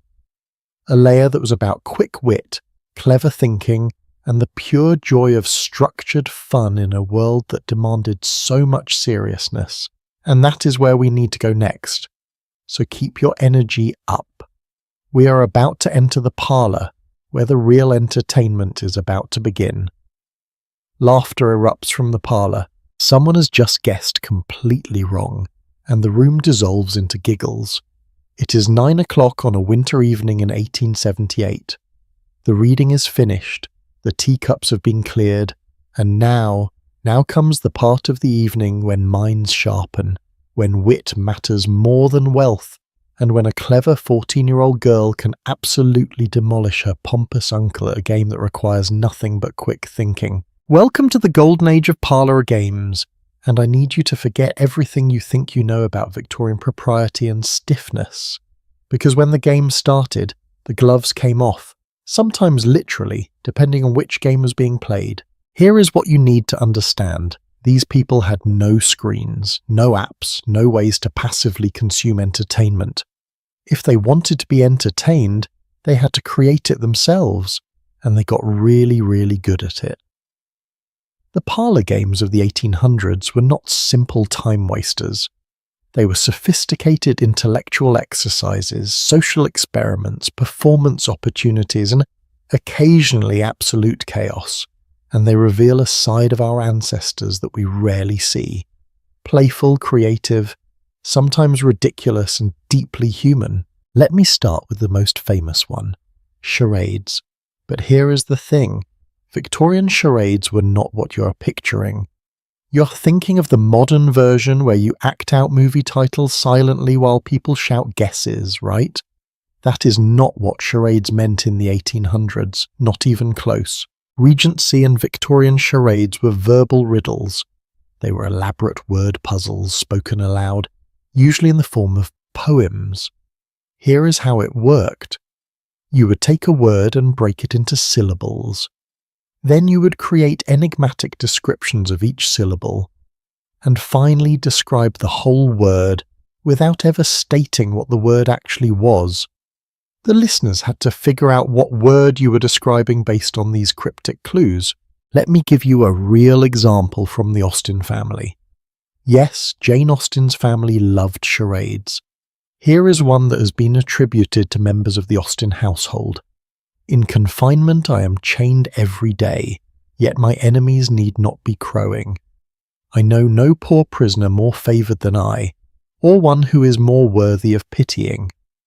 Can you guess what word this describes? Think about it for a moment. The answer is hen coop.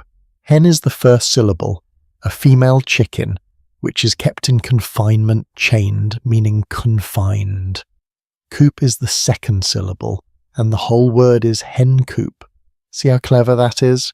You had to think linguistically, break down words, understand double meanings, play with language. This was not passive entertainment. This was active mental gymnastics. And these riddles could get incredibly complex. Some charades were written as multi-stanza poems that took 5 minutes to recite. The best ones were so clever that even very intelligent people struggled to solve them. Families kept charade books where they wrote down their favourites. They passed these books around, challenged friends with particularly difficult ones, and competed to create the most elegant or deceptive riddles. Now, here is what makes this fascinating from a social perspective. Charades were one of the few arenas where youth could legitimately outsmart their elders.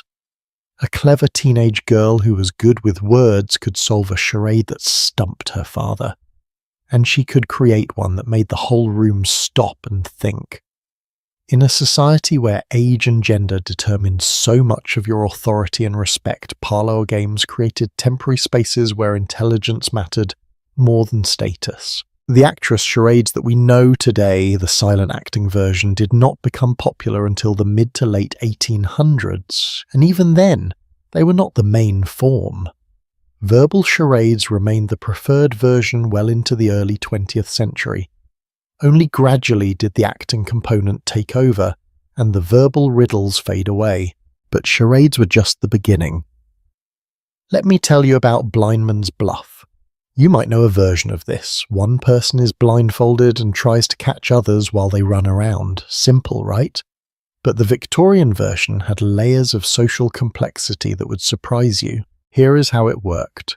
One player was blindfolded and spun around several times to disorient them. Then they had to try to catch another player. Once they caught someone, they had to identify who that person was by touching their face, hair, or clothing, while still blindfolded. If they guessed correctly, that person became the next blindfolded player. If they guessed wrong, they remained blindfolded and tried again. Now, think about what this meant in a society where touching someone of the opposite sex was usually forbidden. Blind man's bluff created a socially acceptable space for physical contact that would otherwise be scandalous.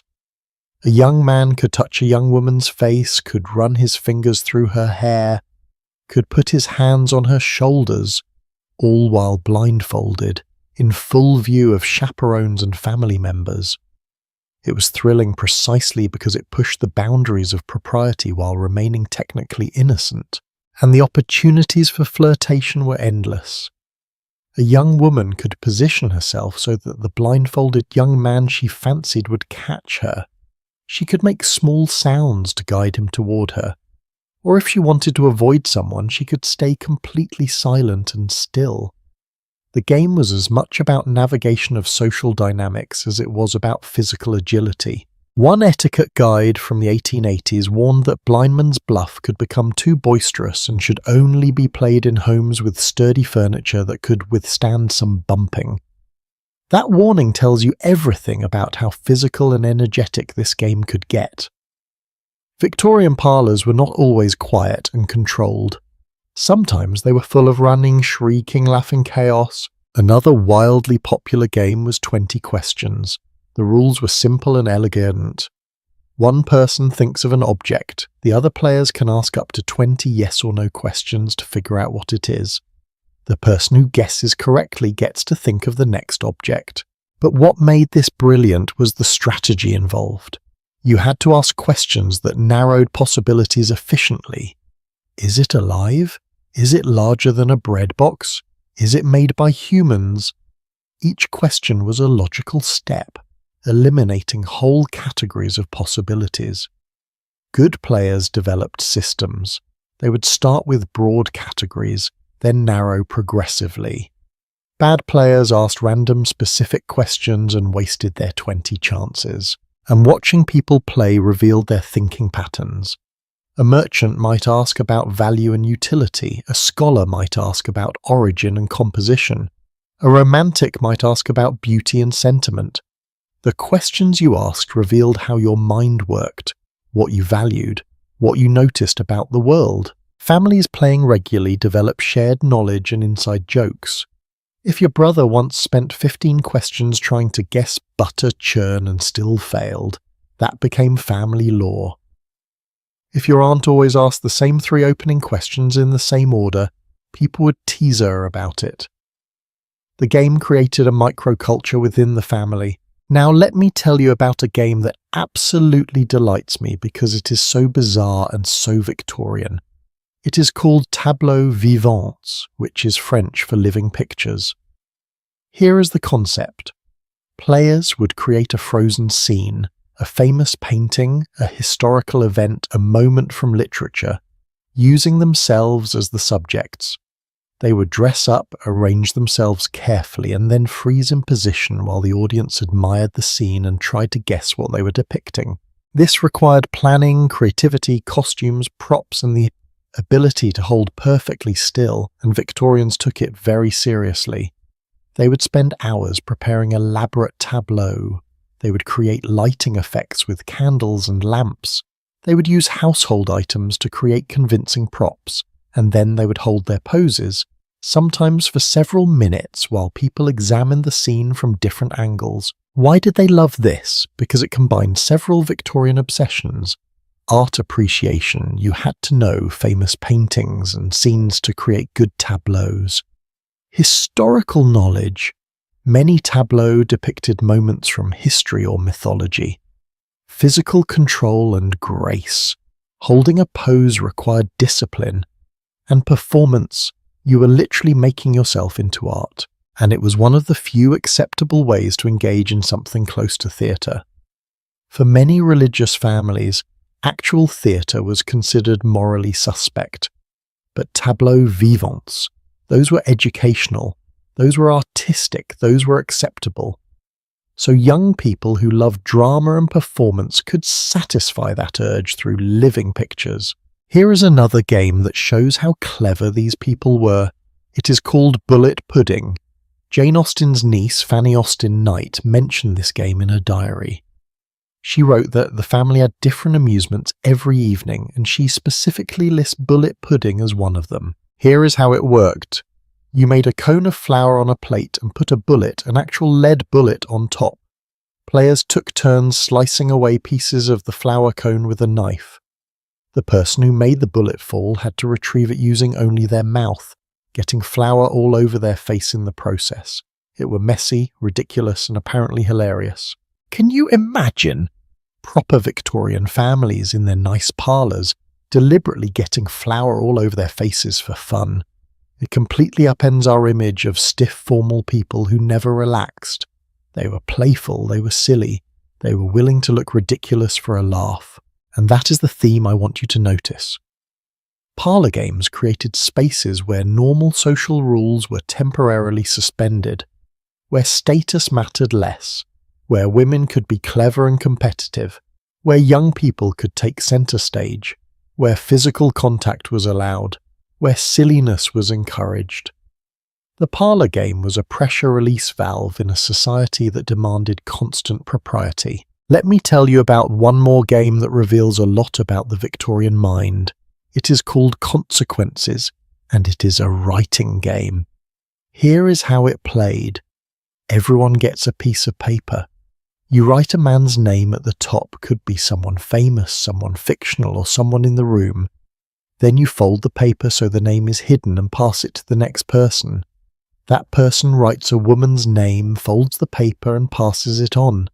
The next person writes where they met. The next writes what he said to her. The next writes what she said to him. The next writes what the consequence was. Finally, someone writes what the world said about it. At the end, you unfold all the papers and read them aloud.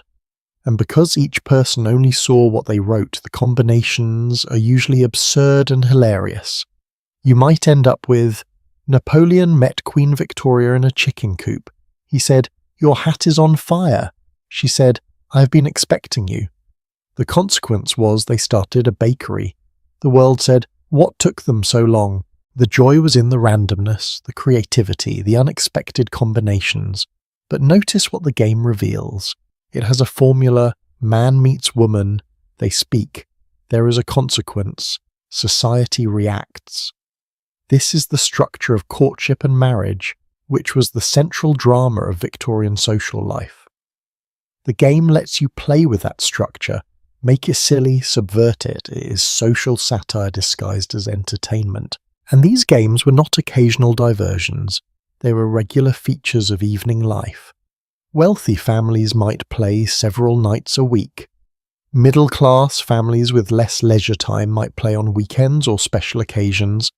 But everyone knew how to play. Everyone participated. Gaming literacy was a form of social literacy. Here is what I find beautiful about this. The parlour game era was the golden age of free, creative, face-to-face entertainment. You did not need to buy anything. You did not need special equipment, except maybe a blindfold or some paper and pencils. You just needed people, a room, and imagination. The barrier to entry was near zero. Rich and poor alike could play most of these games. Compare that to today. We have unlimited entertainment options, but most of them are purchased, packaged, produced by someone else. We consume rather than create. We watch rather than play. And most of our entertainment is designed for individual consumption, even when we are technically together. How many families sit in the same room, each person on a different device consuming different content? The room is shared, but the experience is isolated. Parlour games forced togetherness, forced interaction, forced creativity, and yes, they could be annoying. Imagine being forced to play charades with your irritating cousin every Sunday for years.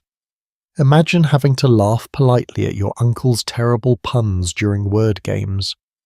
Imagine being the person who always lost at 20 questions and having to endure the family's teasing. It was not always delightful, but it created bonds, shared memories, family culture. The inside jokes that came from years of playing together gave families a private language, a shared history. When siblings scattered to different cities or countries, they carried those memories with them. And when they reunited years later, someone could say, "Remember the time we played blindman's bluff and father knocked over the vase?" And everyone would laugh because they all remembered. Now, you might be wondering, why did parlour games decline? Why did we stop doing this? The answer is technology, but not in the way you might think. It was not just that television offered easier entertainment. It was that technology changed the rhythm of evenings. Electric lights meant evenings were no longer special, bounded time. You could read or work late into the night. The distinction between daytime and evening blurred. Telephones meant you could socialize without gathering in person. Radio offered professional entertainment. Cars made it easier to go out rather than entertain at home. Gradually, the evening gathering became less necessary, less frequent, and finally almost extinct. By the mid-20th century, parlour games were considered old-fashioned, quaint, something grandparents might remember, but young people had no interest in. And for several decades they nearly disappeared. But here is the twist, they are coming back. Board game cafes are thriving in cities around the world, escape rooms are a booming industry, trivia nights pack bars and restaurants. People are hungry for in-person, collaborative, creative entertainment. They are tired of screens. They want to look at faces, hear laughter, solve puzzles together. The specific games are different. We are not gathering to solve verbal charades in poetic form, but the impulse is the same. The desire to use our minds playfully in community with others. The desire to create rather than consume. The desire to be present, to connect, to share an experience that is spontaneous and unrepeatable. And some families are literally bringing back Victorian parlour games. There are websites dedicated to explaining the rules. There are books collecting historical games. People are hosting parlour game nights with period costumes, serving period food, learning the games their great-great-grandparents played, and they are discovering that these games are actually really fun. That charades based on wordplay are intellectually satisfying in a way that modern charades are not. That games requiring no equipment are freeing. That silliness is underrated. As the evening of games winds down in that parlour in 1878, as people begin to yawn and gather their things, as candles burn low and someone mentions it is getting late, there is a sense of satisfaction, not from winning, though winners are pleased, but from the shared experience, from the laughter, the thinking, the absurdity, the connection, from being together in a way that mattered. And as they prepare to end the evening, one more ritual remains, because in many homes, particularly religious ones, the day does not close with games. It closes with something more solemn, more grounding, more reflective. It closes with prayer, with Bible reading, with a moment of quiet contemplation that acknowledges something beyond the everyday. And that spiritual dimension of evening life, how women led devotionals, how religion structured time, how faith provided meaning in hard lives, that is territory we must explore. Because for countless women, the evening prayer circle was not just a ritual, it was empowerment. It was one of the few spaces where their voices led, where their spiritual authority was recognized, where they could speak and be heard. So let us bow our heads and enter that quiet, powerful space together. The clock strikes 10, the games have ended, the laughter fades, and now, in households across Protestant England and America, a shift occurs, the mood changes. Backs straighten, voices quiet, because it is time for evening devotions. And in this moment, this daily ritual that happened in millions of homes for hundreds of years, women found something unexpected. They found their voice, they found authority, they found a space where they could lead, teach, and speak with power. In a world that silenced them almost everywhere else, the evening prayer circle let them be heard. But here is what you need to understand. This was not always gentle or comforting. Evening devotions were complex, sometimes oppressive, occasionally liberating, and always deeply meaningful in ways we struggle to comprehend today. Because faith was not a Sunday-only activity, it was woven into every aspect of daily life, and the evening closing ritual shaped how people understood their existence, their purpose, and their place in the universe. Let me paint the scene. The family gathers. In some homes, this includes servants, who are required to attend whether they want to or not. Everyone sits. The head of household, usually the father, opens the family Bible. He reads a passage aloud. Then he leads the family in prayer.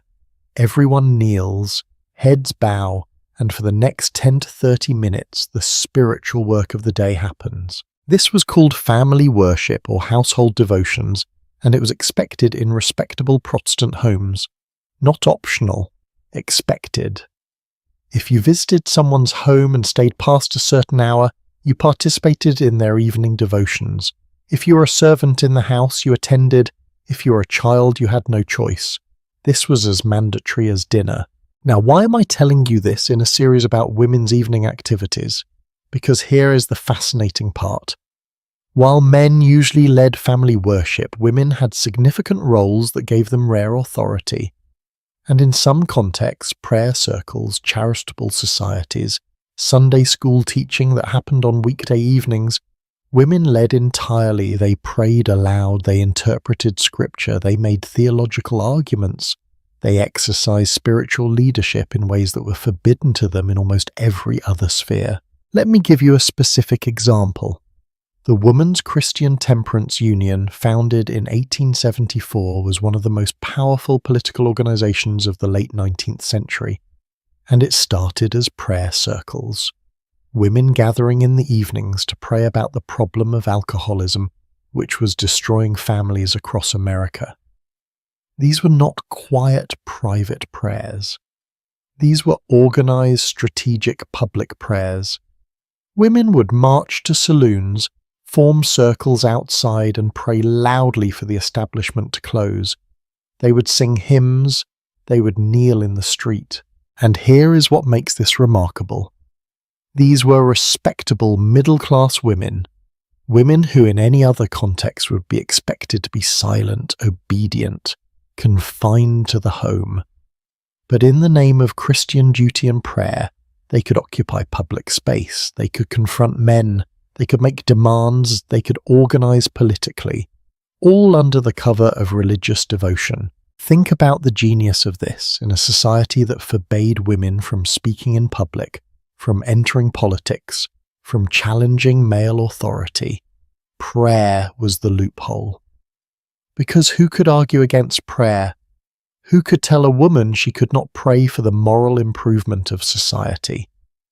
The evening prayer meeting became a training ground for female activism that would eventually lead to suffrage, to social reform movements, to women claiming their full civic rights. But let us go back to the home, because that is where most evening religious practice happened. And it was not always empowering. For many women, evening devotions were one more obligation in a day full of obligations. You have cooked, cleaned, cared for children, done needlework, managed a household. You are exhausted, and now you must sit through 30 minutes of prayer and Bible reading trying to appear spiritually engaged when all you want is to collapse into bed. And the content of those prayers and readings often reinforced women's subordination. Passages about wives obeying husbands, sermons about female modesty and submission, prayers thanking God for the natural order that placed men above women. Evening devotions could be a daily reminder of your lesser status, dressed up in holy language. But here is where it gets complicated. Because for other women, evening devotions were genuine comfort. Life in the 1800s was hard, child mortality was high. You might lose half your children before they reached adulthood. Disease, accidents, economic instability, these were constant threats. And in that context, the promise of heaven, the belief in a loving God who saw your suffering, the community of faith that supported you, these were not oppressive. These were lifelines. I found a diary entry from a woman in Vermont written in 1863 during the Civil War. Her husband was fighting for the Union. She had not heard from him in 3 months. She wrote, "Evening devotions are the only time I feel peace. When we pray together, the children and I feel he is with us still.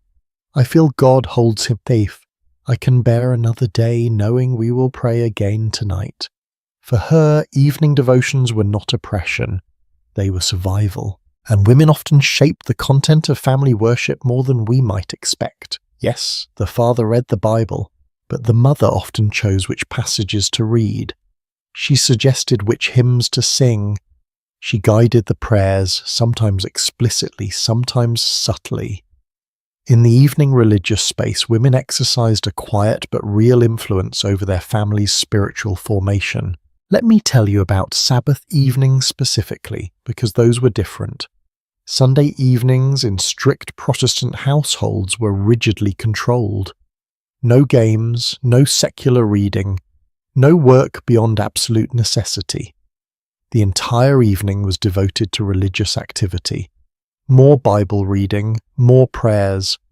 Sometimes the family would catechize the children, asking them questions about Christian doctrine and requiring memorized answers. For children, this could be tedious or terrifying depending on the family.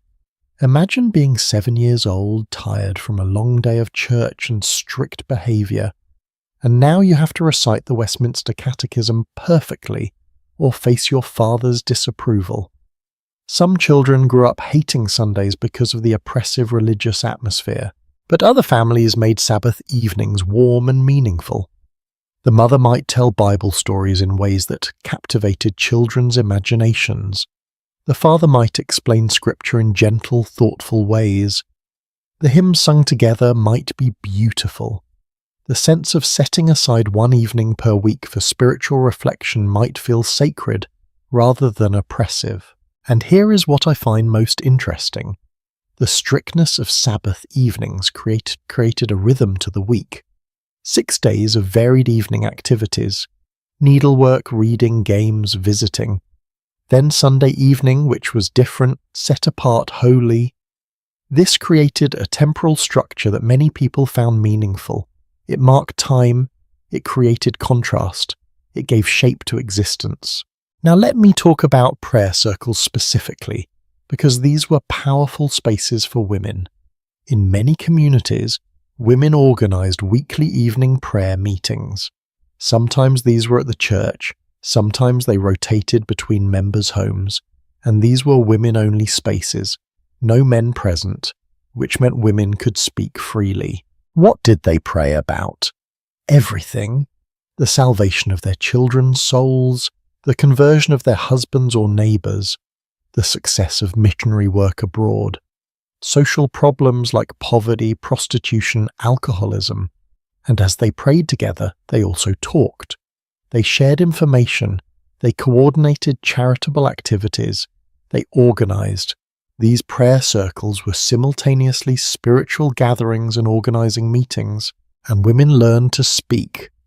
To pray aloud in front of others requires confidence. It requires the ability to formulate thoughts coherently on the spot. It requires spiritual authority, the belief that your words matter, that God hears you, that you have something worth saying.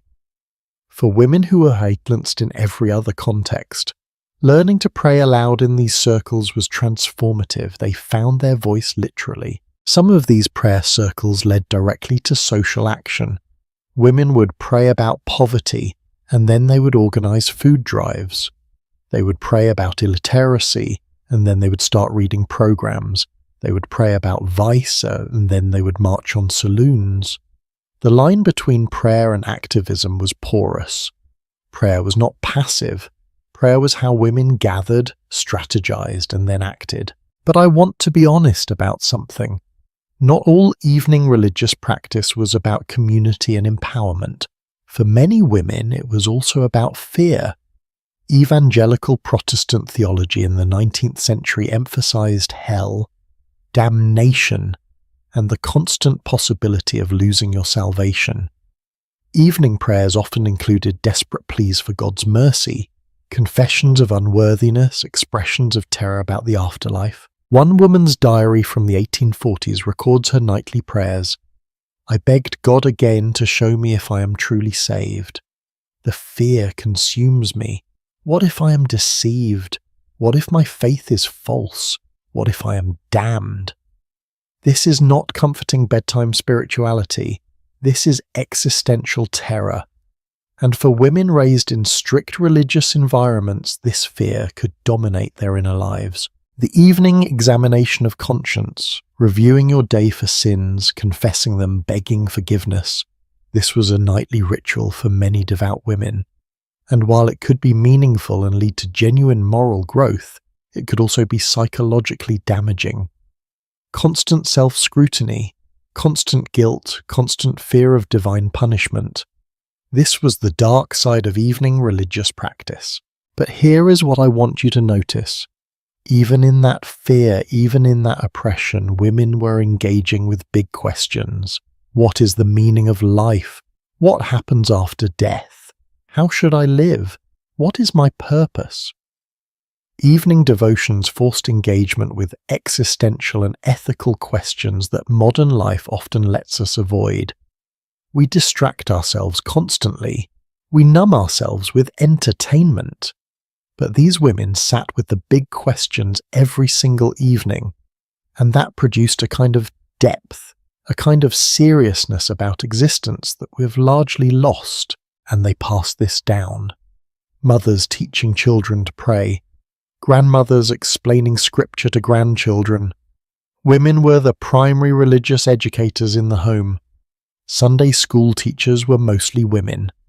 Prayer circle leaders were women. Women shaped the next generation's faith. This was real power, even if it was not recognized as such. Let me give you a statistic that might surprise you. In evangelical Protestant churches in the 19th century, women made up anywhere from 60 to 75% of active members. Men attended church, but women were the core, the engine, the committed believers. And much of that commitment was built and maintained through evening devotional practices. The prayer circles, the Bible studies, the missionary societies that met in the evenings, these created networks of women connected by shared faith and shared purpose. Now, what happened to all of this? Why did evening devotions decline? The same factors that eroded other evening rituals played a role. Electric lights meant evenings were less bounded. Radio and television offered alternative ways to spend evening time. Declining church attendance in the 20th century meant religious practice became less central. Families became more fragmented, with members having different schedules and activities. But there is another factor. As women gained access to other forms of power, education, careers, political rights, the appeal of religion as a space for female authority decreased. Why lead a prayer circle when you could run for office? Why organize a missionary society when you could join a professional organization? The very success of women's movements meant that religion lost some of its unique appeal as a space where women could lead, but not entirely. Even today, religious communities, particularly evangelical, Protestant, Catholic and Orthodox Christian, as well as many Jewish and Muslim communities, are sustained primarily by women. Women who organize, teach, pray, and create the social fabric of faith communities. The tradition has not disappeared. It has transformed, and there has been a recent resurgence of interest in contemplative practices, in mindfulness, in meditation. People are rediscovering that the evening is a good time for reflection, for spiritual practice, for quieting the mind before sleep. These are not always traditionally religious practices, but they echo the old rhythms, the understanding that the day should close with something more than entertainment, that there should be time for meaning-making, for perspective, for connection to something larger than yourself. As the family in our 1870 evening finishes their devotions, as the father closes the Bible and the mother blows out the devotional candle, as children rise from kneeling and head toward bed, there is a sense of completion. The day has been bracketed. Morning prayers began it, evening prayers close it, and whatever happened in between, whatever joys or sorrows or ordinary tedium, it has been placed in a larger frame, a frame of meaning, purpose, divine order. And as the women of the household prepare for bed, as they move through the final tasks of the evening, checking on sleeping children, banking the fire, maybe pausing at a window to look at the stars, They carry with them the words of the prayers, the verses read, the sense of being part of something eternal.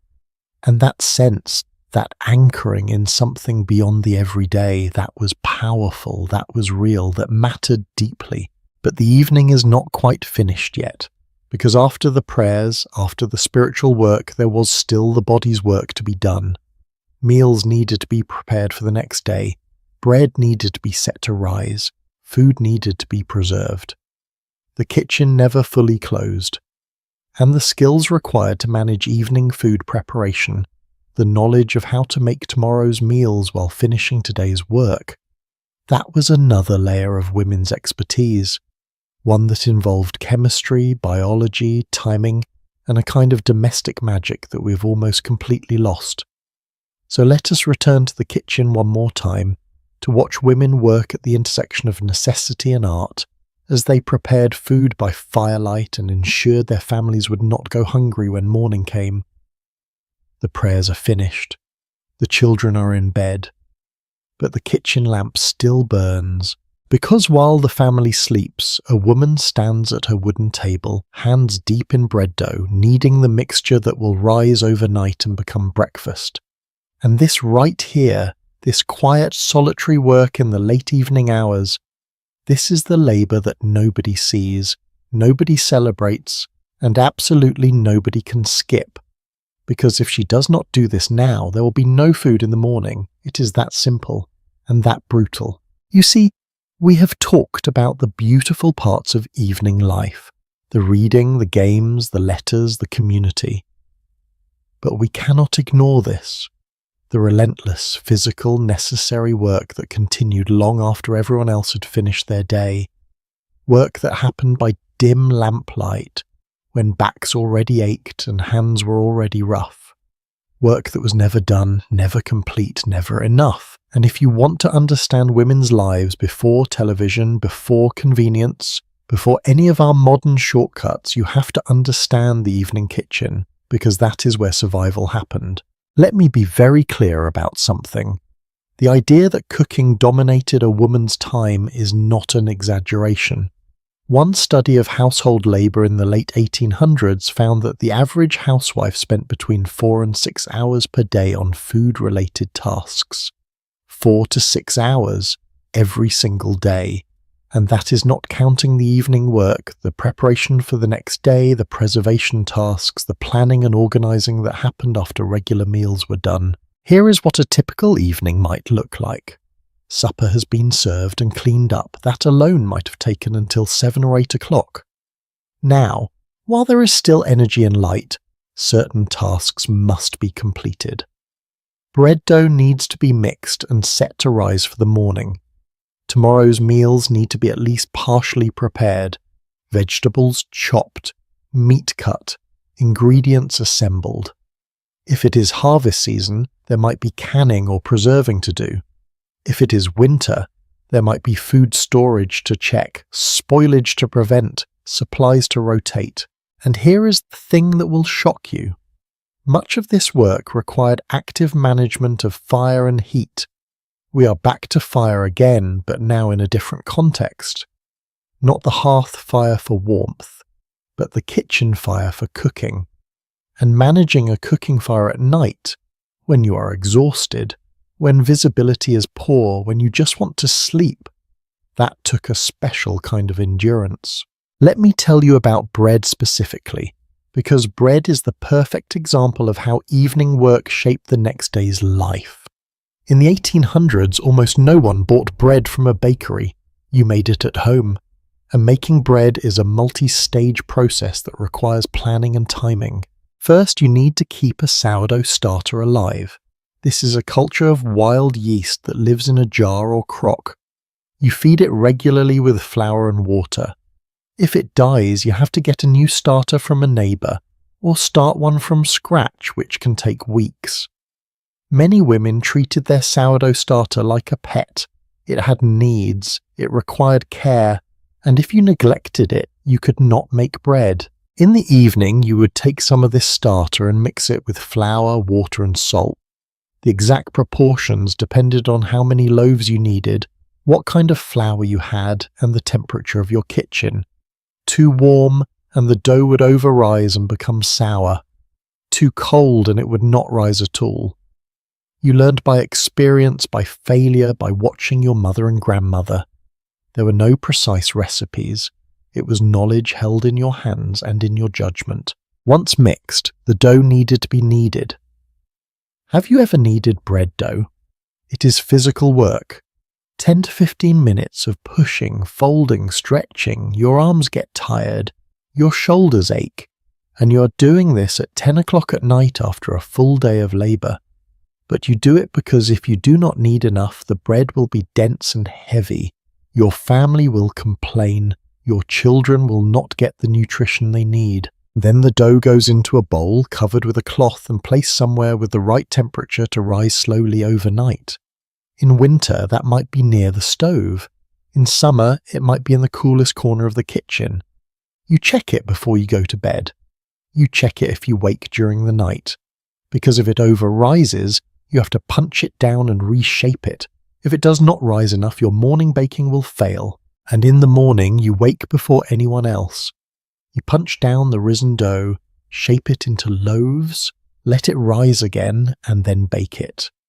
The entire process from evening mixing to morning eating takes 12 to 16 hours. 12 to 16 hours of your attention, your labour, your expertise, for bread, just bread. Now multiply that by everything else that needed to be prepared. Butter needed to be churned, a process that could take an hour or more. Milk needed to be separated, cream rising to the top overnight, which you would skim off in the morning. Vegetables needed to be prepared for the next day's meals. Meat needed to be protected from spoilage. In summer, that meant storing it in the coolest part of the house or even hanging it in a well. In winter, it meant keeping it cold but not frozen. And if it was preserving season, late summer and fall when fruits and vegetables were abundant, the evening work could stretch until midnight or later. Let me tell you what canning involved, because this is a perfect example of work that was both essential and exhausting. First, you needed to pick or purchase the produce. Then you needed to prepare it, washing, peeling, cutting. Then you needed to prepare the jars, sterilizing them in boiling water. Then you needed to pack the jars, add preserving liquid, syrup for fruits, brine for vegetables, and seal them. Then you needed to process the jars in boiling water for a specific amount of time to kill bacteria and create a seal. The entire process for a batch of canned goods could take 6 to 8 hours, and you could not do this casually. If you failed to sterilize properly, the food would spoil. If you failed to seal properly, bacteria would get in. If you failed to process long enough, harmful microorganisms would survive. And botulism, a deadly form of food poisoning, was a real risk. Women learned to check their canned goods obsessively. A bulging lid meant spoilage. A strange smell meant danger. You opened each jar with a little prayer that you'd done it right, that your family would not get sick, that the food would last through the winter. Can you imagine that responsibility? Your family's survival through winter depends on your skill at preserving summer's abundance. If you mess up, people go hungry. If you really mess up, people might die. And you are doing this work in the evening after a full day, by lamplight, with tired hands and an aching back. Here is a detail that captures the relentlessness of this work. In rural areas, there was something called putting down eggs. Eggs were abundant in spring and summer when hens laid prolifically, but scarce in winter when hens stopped laying. So women would preserve eggs in late summer, coating them in a mixture of water glass, which is sodium silicate, and water. This created a seal that kept the eggs fresh for months, but it had to be done right. The eggs had to be absolutely fresh. The water-glass mixture had to be the right concentration.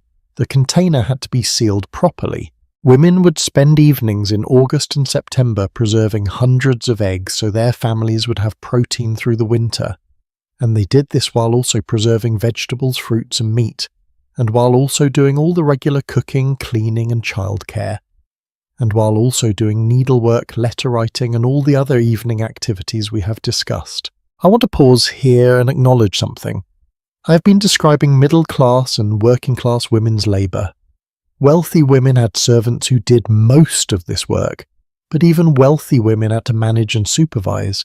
They had to plan menus, order supplies, train servants, and ensure everything ran smoothly. The mental load was still significant, and many wealthy women did participate in preserving and cooking, particularly for special occasions or delicate tasks that required personal attention. Now here is where it gets interesting. Evening cooking and preserving created a particular kind of expertise. This was not book knowledge. This was embodied knowledge passed down through generations. Your grandmother taught your mother, who taught you. And it was precise, sophisticated knowledge based on observation, experimentation, and accumulated wisdom. For example, women could judge the temperature of an oven by how long they could hold their hand inside. 5 seconds meant one temperature, 10 seconds meant another. They could tell if bread dough had the right consistency by how it felt in their hands. They could tell if fruit was at the perfect stage for preserving by its smell, its colour, the way it yielded to pressure. They could tell if milk was starting to turn by a subtle change in odour that modern noses would miss entirely. This was expertise, real, valuable, sophisticated expertise, but it was dismissed as just women's work, just cooking, just housekeeping, not important, not intellectual, not worthy of respect or compensation. And that dismissal is one of the great injustices of history, because the knowledge required to feed a family year-round without refrigeration, without grocery stores, without any of our modern conveniences, that knowledge was profound. It was chemistry, biology, physics, and art all combined, and it was being lost. As industrialization progressed, as food became available in stores, as canning moved from home to factory, as refrigeration became possible, this knowledge started to disappear. By the mid-20th century, most women could not do what their great-grandmothers did routinely. They could not preserve food for months. They could not manage a sourdough starter. They could not judge oven temperature by hand. The skills were gone. Some people celebrate this as liberation, and in many ways it was. Women were freed from hours of exhausting labour. They could pursue education, careers, interests beyond the kitchen. That freedom matters. That freedom is real. But we also lost something. We lost the connection to our food. We lost the understanding of where it comes from, how it is made, what it requires. We lost the seasonal rhythms, the abundance of harvest, the scarcity of winter, the careful management that made survival possible. We lost the competence, the self-sufficiency, the knowledge that we could feed ourselves no matter what, and we are starting to feel that loss. The current interest in bread baking, in fermentation, in canning, in homesteading, these are attempts to reclaim some of what was lost. During the COVID-19 pandemic, when supply chains faltered and grocery stores had empty shelves, people suddenly wanted to know how to make bread from scratch, how to preserve food, how to be less dependent on industrial systems, and they discovered it was harder than they thought, because that knowledge once lost is not easily regained. Let me share one more detail that I find both beautiful and heartbreaking. In many households there was a kitchen diary or household book where women recorded recipes. But more than that, they recorded which preserves were made each year, when they were opened, how long they lasted. They recorded which methods worked and which failed. They recorded special techniques, family secrets, adaptations for different conditions. These books were treasures, passed from mother to daughter, filled with handwritten notes, stains from actual use, annotations from multiple generations, and most of them are lost, thrown away when the owner died, deemed worthless by heirs who did not cook that way anymore. discarded as clutter during moves or cleanings. The knowledge they contained, gone. The record of women's expertise, erased. But some survive. Museums and archives have started collecting them. Historians study them. And what they reveal is astonishing. The sophistication of food preservation techniques, the creativity in adapting to scarcity, the meticulous record-keeping, the scientific precision combined with artistic flair. These were not simple housewives following simple recipes. These were experts managing complex systems with limited resources and high stakes. As the evening finally truly ends, as the bread dough is set to rise, as the preserved food is stored away, as the kitchen fire is banked, as the lamp is finally extinguished, a woman might take a moment before heading to bed. Just a moment to stand in the dark kitchen, feeling the ache in her shoulders, the calluses on her hands, the exhaustion that is now so familiar it is almost comforting. And she knows she will do this all again in a few hours. The bread will need baking, the meals will need preparing, the work will never end. But she also knows her family will eat. They will have bread with breakfast. They will have preserved fruit with dinner. They will survive another day because of her labour, her knowledge, her midnight hours in the kitchen, and there is pride in that. Quiet, unspoken pride. Not the kind that gets rewarded or celebrated, but the kind that sustains you when everything else feels overwhelming. And as she finally climbs the stairs to bed, as she passes through the house checking on sleeping children one last time, she carries something we have almost entirely lost. The deep satisfaction of having done necessary work well, of having used your hands and your knowledge to create something essential, of being competent, capable, indispensable. But wait, because we have been exploring women's evenings room by room, activity by activity, and there is one space we have not yet entered. One activity that combined all the threads we've been following: community, creativity, culture, education, empowerment. I am talking about the salon, the literary society, the women's club, those formal evening gatherings where women did not just sew or pray or cook. They read papers, they debated ideas, they created intellectual culture. They taught each other and learned from each other in ways that shaped nations and movements, and that world, that powerful, transformative world of evening intellectual life, that is where we need to go next, because it is there that we will see the full power of what women could create when they gathered with intention and without male oversight. Tuesday evening, 7 o'clock, but this is not a typical Tuesday. Tonight, Elizabeth is hosting the Literary Society. She has spent the afternoon preparing, not cooking elaborate food, though there will be tea and cakes. No, she has been preparing her paper, the one she will read aloud to 15 other women who will then discuss it, critique it, challenge it, and help her refine her thinking. Because this is not a social visit. This is not a quilting bee. This is an intellectual gathering. And in this room tonight, women will do something revolutionary. They will think, they will debate, they will claim their right to ideas, and they will do it without asking any man's permission. Welcome to the world of women's literary societies, book clubs, salons, and evening intellectual culture. This is where women created their own universities, their own publishing networks, their own systems of knowledge production and exchange.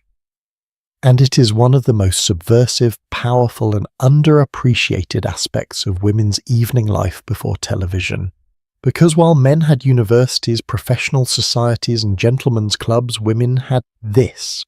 Secret schools hidden in plain sight, revolutionary organizations disguised as tea parties, training grounds for leaders, thinkers, and activists who would change the world. Let me take you inside.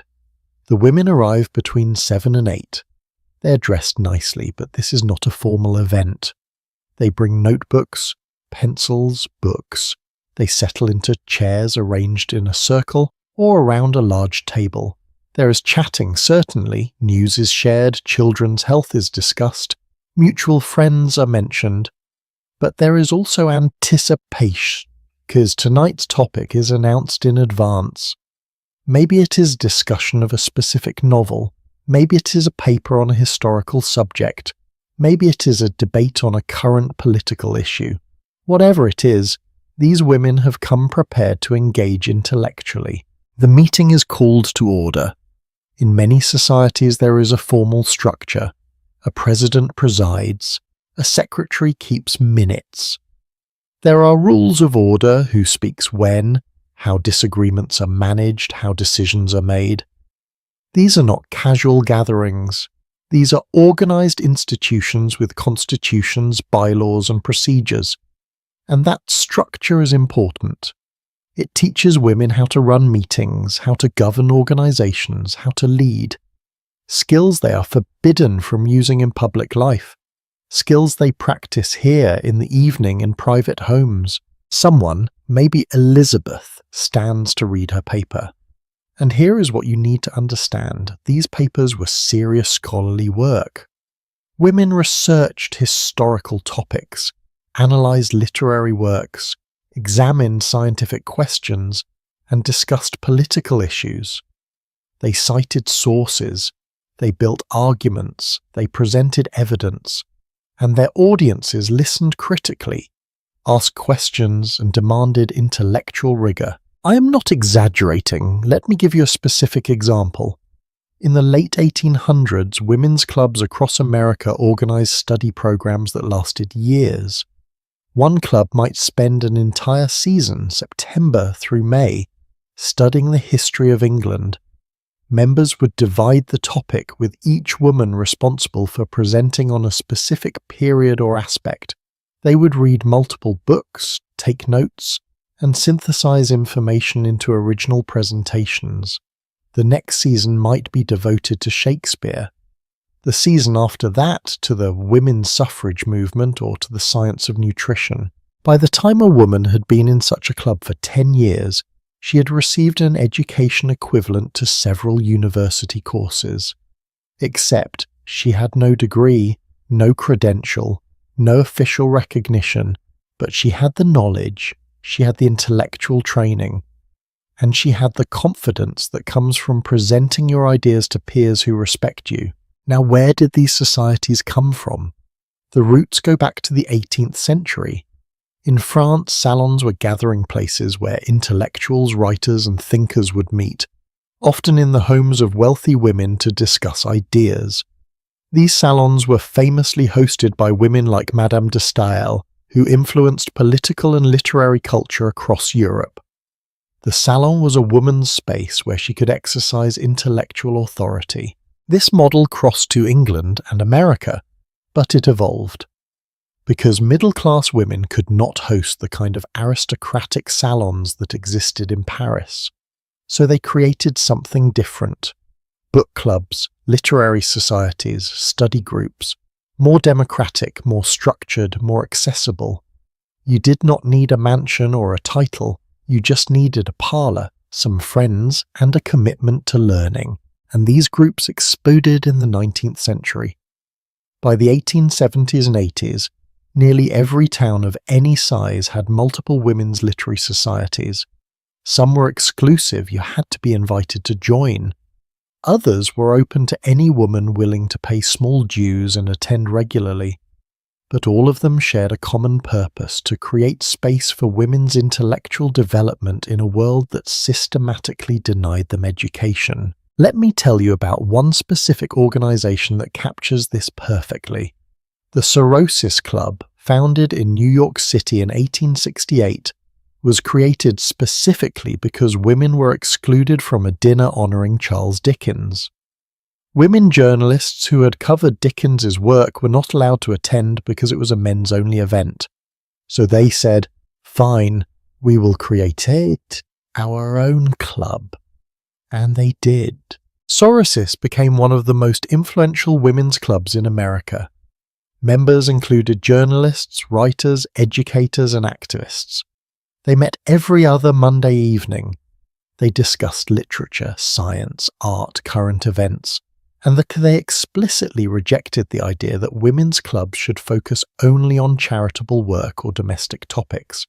They claimed the right to discuss anything that interested them: politics, economics, international affairs, whatever they wanted. And here is what makes this radical. In doing so, they were claiming that women's minds were capable of engaging with complex ideas.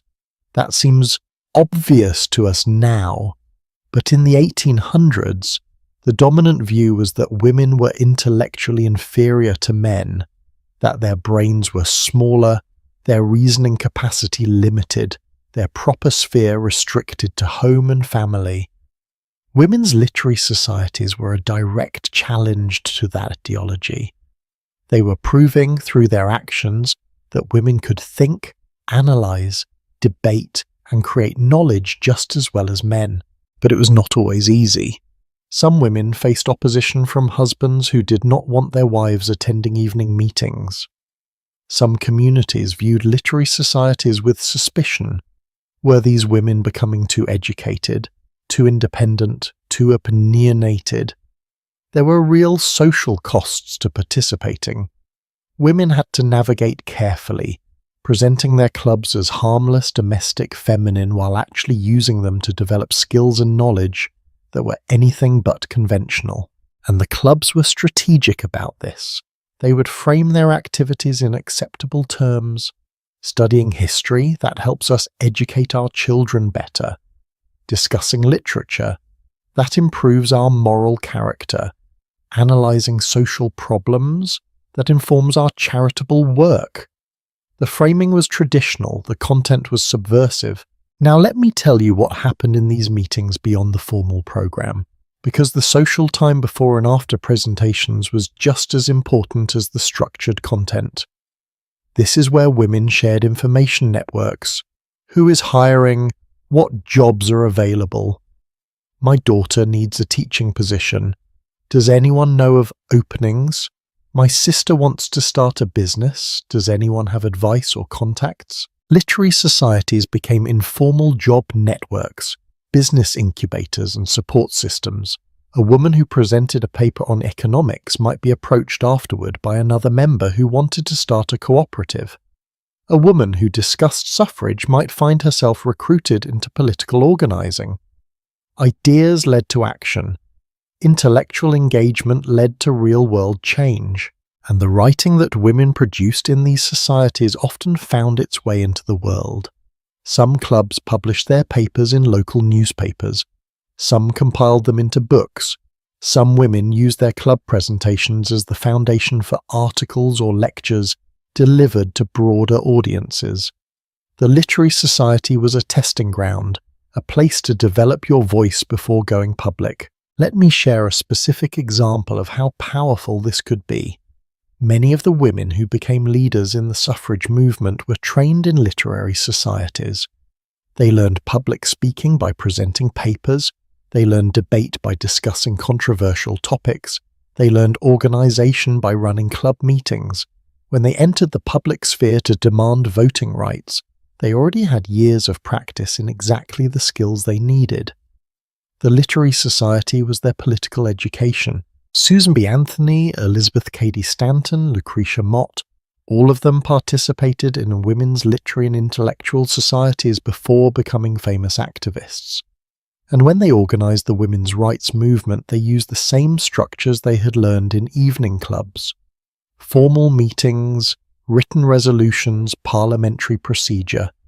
These were not invented from scratch. These were adapted from the literary society model. Now, not all literary societies were explicitly political. Many focused on purely cultural or educational topics. But even these had political implications, because a woman who spent 10 years studying philosophy, history, and science is not the same as a woman who's been denied education. Knowledge changes you. It changes how you see the world, how you understand your place in it, how you assess claims made by authorities. Educated women were harder to control, harder to dismiss, harder to keep in subordinate positions, and men noticed. By the late 1800s and early 1900s, there was a backlash against women's clubs. Critics called them frivolous, or dangerous, or both, somehow. Women were accused of neglecting their homes and families to attend meetings. They were mocked for pretending to understand subjects beyond their capacity. They were warned that too much education would damage their reproductive health. This was actually a popular claim. The uterus and the brain could not both function at high levels simultaneously, doctors claimed. Study too hard and you would become sterile. This is absurd, of course, but it reveals the threat that educated women posed. If women could think as well as men, the entire justification for their subordination collapsed. So the existence of women's literary societies had to be either dismissed as meaningless or attacked as dangerous. It could not be acknowledged as what it was, a legitimate educational and intellectual movement. But women persisted, and by the early 20th century, women's clubs had evolved into powerful civic organizations. They lobbied for public libraries, for educational reform, for child labor laws, for public health initiatives. They raised money for scholarships, for hospitals, for social services. The Evening Literary Society had grown into a force for social change, and then gradually it declined. Why? Several reasons. As women gained access to formal education, colleges and universities began admitting women in significant numbers by the early 1900s. The need for self-education decreased. If you could get a degree, why spend your evenings in a literary society? As women entered professions, they had less time for volunteer intellectual work. And as other forms of entertainment became available, movies, radio, and eventually television, the appeal of sitting in a circle discussing Browning's poetry diminished for many women. But the legacy remains. The modern book club is a direct descendant of the 19th century literary society. The women's professional networks, the feminist reading groups, the community education programs, all of these trace their lineage to those evening gatherings in parlours and libraries where women claimed their right to think. And some clubs never stopped. There are literary societies founded in the 1800s that still meet today, still reading papers, still discussing ideas, still maintaining the tradition of women gathering to engage their minds together. These are living connections to a past when such gatherings were revolutionary acts. As Elizabeth finishes reading her paper on the role of women in the Renaissance, as the discussion begins and voices rise in passionate debate about whether women had agency or were merely pawns in male power structures, as someone challenges Elizabeth's interpretation and she defends it with evidence and logic, something important is happening. These women are practicing democracy. They are practicing scholarship. They are practicing leadership, and they are doing it together, supporting each other, learning from each other, building something larger than any individual could build alone. And when the meeting ends, when coats are gathered and good nights are said, when women step out into the evening air and head toward their separate homes, they carry with them not just the specific knowledge from tonight's discussion. They carry confidence. They carry connection. They carry the experience of being taken seriously, of having their ideas matter, of being part of a community of minds. But the evening gatherings we have explored, the reading, the sewing, the praying, the cooking, the studying, all of these happened within a framework of social expectation and social performance. And one of the most complex and elaborate forms of that performance was the evening social call, the ritual of visiting and being visited, the intricate dance of social connection, status negotiation, and relationship maintenance that happened in parlours across the country every single evening. And that world, with its calling cards and visiting hours and unspoken rules, that is territory we must map carefully, because it reveals how women navigated social hierarchies, built alliances, managed reputations, and wielded the soft power that was often their only power. So let us step into that parlour now, as the doorbell rings and the first caller arrives.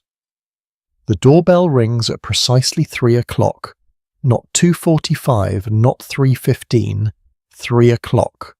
Because Mrs. Hartford knows the rules. Thursday is Mrs. Bennet's at-home day, and proper calls occur between 3 and 5 in the afternoon.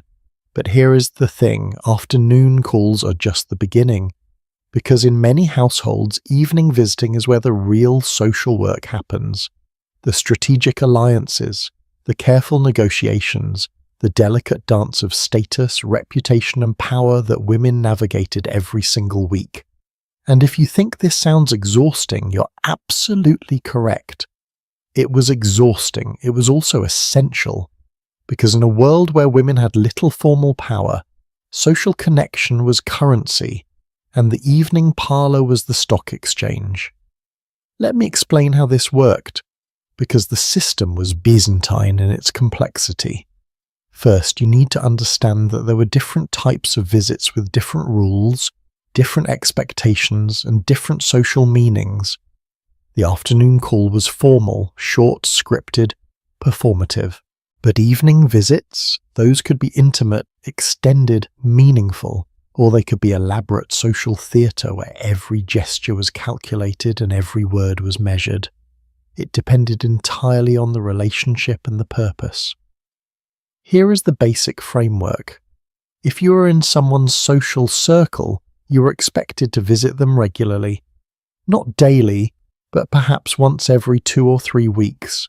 And they were expected to visit you with similar frequency. This reciprocity was crucial. If you visited someone and they did not return the visit within a reasonable time, usually within a week or 2, that was a social statement. They were cutting you, declining the relationship, and everyone would notice. Now, evening visits had particular characteristics that differentiated them from afternoon calls. Evening visitors were usually closer friends or family. You did not make formal evening calls on casual acquaintances. Evening was for people you actually wanted to spend time with. The visit might last 1 to 3 hours. You might stay for tea or light refreshments. You might engage in activities together. Needlework, reading aloud, playing music, conversing. This was social time that blended friendship with cultural activity. But even among friends, there were rules. You did not arrive too early. That suggested you were presuming too much intimacy. You did not stay too late. That suggested you were oblivious to social cues. You dressed appropriately, nice enough to show respect, not so formal that you seemed to be performing rather than visiting. You brought small gifts sometimes, flowers, preserves, books, but not expensive gifts, which would create uncomfortable obligation. Every choice was freighted with meaning. And then there were the calling cards. Oh, the calling cards. These small pieces of engraved cardstock were the social media of the Victorian era, and the rules surrounding them were absurdly elaborate. Let me give you just a taste. A married woman had her own card and also carried her husband's cards. When making a call, she would leave one of her cards and 2 of her husband's, one for the lady of the house and one for the gentleman, unless the household had multiple unmarried daughters, in which case she might leave additional cards. Or if she was calling on a newly married couple, different rules applied, the combinations were endless, and the corner of the card mattered. If you folded down the upper right corner, that meant you had called in person, but the person was not at home. If you folded the upper left corner, that meant congratulations. Lower right meant condolence. Lower left meant goodbye. You were leaving town. People actually did this. They actually spent mental energy remembering which corner signaled which message. Now here is where it gets really interesting. The calling card system was not just about communication, it was about control. Because who you left cards for, who you accepted cards from, whose cards you returned, all of this determined your social position. You could strategically not return someone's card, thereby excluding them from your circle. You could leave a card at someone's house knowing they were home, but not actually requesting to see them. This was called a formal call, and it maintained the appearance of social connection without actual friendship. and women managed this system. Men had calling cards and made calls, certainly. But women were the primary architects and enforcers of social networks. They decided who was in and who was out. They determined which families were acceptable and which were not. They built alliances, settled grudges, elevated procedures, and destroyed reputations, all through the medium of visiting and cards. Let me tell you about the psychological toll of this. Imagine you are a middle-class woman trying to maintain or improve your social position. Every week you must keep track of who you owe visits to, who has visited you that you must visit back, who has sent cards that require a response. You must monitor the social landscape constantly. Did the Smiths visit the Joneses? If so, what does that mean for your relationship with both them families? Is there a new family in town that you should call on? Is there a family you've been calling on that is now considered déclassé, and should you gradually withdraw? This was work, unpaid, unacknowledged, but absolutely essential work. Because your family's social position, and by extension, their economic opportunities, their marriage prospects, their reputation, depended on your skill at navigating this system. A woman who was good at social management could elevate her family. A woman who made missteps could damage them. The stakes were real. And it was not just about status. Social visiting was also how information travelled. Who is hiring? Who is selling property? Who is engaged? Who is sick? Who is in financial trouble? The evening parlour was the news network, the gossip channel, the intelligence service. Women who were well connected knew everything that was happening in their community, and knowledge was power. But let me balance this by saying, not all evening visits were calculated social positioning. Many were genuine friendship. Women who liked each other would arrange evening visits specifically because they enjoyed each other's company. They would talk freely, laugh together, share confidences. These visits were relief from the performance of daily life. They were authentic connection in a world that demanded so much pretense.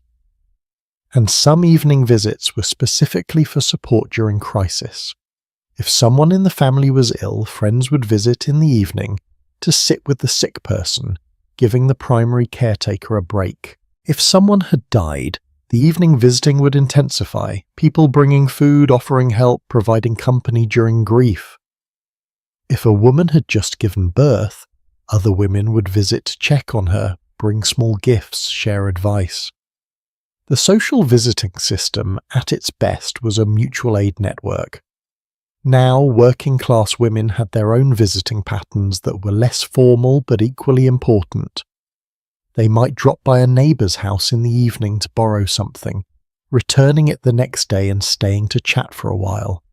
They might organise informal evening gatherings where several families would squeeze into one small parlour, children playing underfoot while adults talked. These visits were less about status and more about survival, sharing resources, watching each other's children, providing emotional support in hard lives. But even in working-class visits, there were rules. You did not overstay your welcome.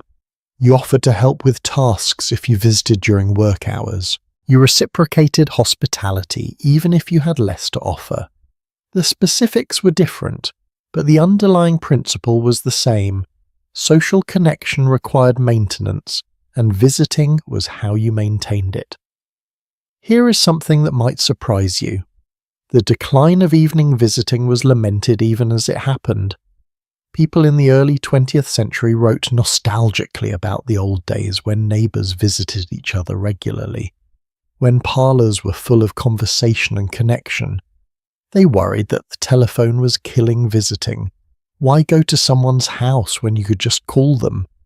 They worried that automobiles were killing visiting. People drove to other parts of the city for entertainment instead of walking to neighbours' homes. And they were right. Visiting did decline. By the mid-20th century, The elaborate system of calls and cards had almost entirely disappeared. People still visited friends, obviously, but the formality, the reciprocity, the social meaning, that was mostly gone. We gained privacy and freedom. We lost a structure that forced connection even when it was inconvenient. And you know what? We feel that loss. The loneliness epidemic we talk about today, part of that is the absence of structures that required us to show up for each other. Nobody is obligated to visit you now. Nobody has to maintain reciprocal social connection. We can all retreat into our separate homes, our separate screens, our separate lives. And many of us do. We have never been more able to avoid people, and we've never been lonelier. The evening visiting system, for all its flaws, and it had many, created enforced community. It pushed people together. It required you to make time for relationships, even when you were tired, even when you would rather be alone, even when the relationship was more obligation than pleasure. And sometimes that enforcement was exactly what people needed. Let me share one more detail that captures both the beauty and the burden of this system. In some communities, women kept visiting books where they recorded every visit: who came, when, how long they stayed, what was discussed. These books were part social diary, part strategic planning document. They helped women remember who they owed visits to and track the frequency and quality of social connections. Some of these books survive in archives, and reading them is fascinating. You can see patterns. This woman visited weekly. That woman came only for major events. This group of women formed a tight cluster of mutual visiting. That woman was isolated, receiving few visits and making fewer. These books are maps of social networks before we had that language. They show who was connected to whom, who had power, who was marginal. They reveal the hidden architecture of community, and they show how much labour went into maintaining that architecture. Every visit represented time, energy, emotional work, and women did that work, week after week, year after year, because it mattered, because connection mattered, because community mattered. As the evening visit winds down, as the final good nights are said and the visitor steps out into the night air, as the hostess closes the door and begins the work of tidying the parlour, there is a complex mix of feelings: relief that the performance is over, satisfaction if the visit went well, anxiety if something seemed off, pleasure if genuine connection happened, fatigue because entertaining even casually requires energy, and already mentally planning the return visit. When should it happen? What should be served? What topics should be discussed? This is the constant background hum of social management, the mental load that women carried as they navigated the intricate web of obligation, expectation, and connection that held communities together. But the day is not quite finished. The social obligations have been met, yes, the performance has been executed. But before a woman could truly rest, before she could climb those stairs and surrender to sleep, there was one more gathering that called to her, one more ritual that brought the household together not for society's sake, but for the soul's sake. The lamps would be trimmed, the family would assemble once more, and in the flickering light of the evening fire, they would turn their thoughts towards something larger than themselves, something eternal. Let us follow them into that sacred space where faith and family intertwined every single night. The parlour door closes behind the last visitor. Mrs. Bennet sets the calling cards on the hall table and pauses, her hand resting briefly on the polished wood. The performance is over, but the evening is not, because now comes the ritual that every Christian household in America, in England, across the Protestant world, observes without fail. The gathering that is not optional, not negotiable, not something you do when you feel like it. We are talking about family devotions, evening prayers, the nightly assembly where everyone, father, mother, children, sometimes servants, comes together to read scripture, to pray, to acknowledge their dependence on God before surrendering to the vulnerability of sleep. And if you think this was simply a quaint religious custom, a brief moment of piety, you're missing the profound complexity of what was actually happening. Because evening devotionals were not just theology, they were psychology, they were education, they were power negotiation, they were emotional processing, they were community building, they were sometimes resistance and revolution disguised as prayer. These 30 minutes shape the inner lives of millions of women in ways we can barely comprehend today. Let me take you inside a typical evening in 1870 in a middle-class home in Boston. The family has finished supper. The dishes have been cleared and washed. The younger children are already in their nightclothes. And now, at precisely 8 o'clock, the family gathers in the parlour. Not because they particularly feel spiritual at this moment, not because everyone is in a pious mood, but because this is what families do. This is as mandatory as eating, as expected as breathing, as regular as the turning of the earth. Father takes his place in the chair near the oil lamp. Mother sits across from him, the baby drowsing in her lap. 3 older children arrange themselves on the sofa. The oldest daughter, home from her teaching position, sits near the window. Even the hired girl slips in from the kitchen and takes a seat near the door. Everyone is present. Everyone is quiet. The transition from evening activity to devotional time is marked by this collective settling, this shared intake of breath. Father opens the family Bible, and you need to understand what this object represents. This is not a personal Bible you carry to church. This is the family Bible, massive, leather-bound, weighing perhaps 7 pounds. The front pages contain handwritten genealogy going back 3 generations, birth dates, marriage dates, death dates. This Bible is the family archive, the official record of lineage and legacy. Opening it connects this moment to all the moments that came before, to all the ancestors who sat for their own devotionals, to the long chain of faith stretching backward into history. Father reads, "Tonight he has chosen Psalm 23. The Lord is my shepherd, I shall not want." The King James language flows through the room, archaic even then, but deeply familiar. These are words that have been read in this house every week for as long as the children can remember. The rhythm, the cadence, the poetry of it. This becomes the soundtrack of childhood. And here is what you need to understand. This nightly Bible reading was not just spiritual practice, it was education. It was literacy training. It was cultural transmission. A child who sat through family devotionals from age 5 to age 18 would hear the entire Bible multiple times. They would absorb the language without trying. The parables, the psalms, the commandments. These would become the foundational texts of their worldview, the reference points for understanding everything else they encountered in life. After the reading comes interpretation, and this is where the dynamics become fascinating. Theoretically, Father is supposed to lead this discussion. He is the head of household, the spiritual authority. But here is the reality.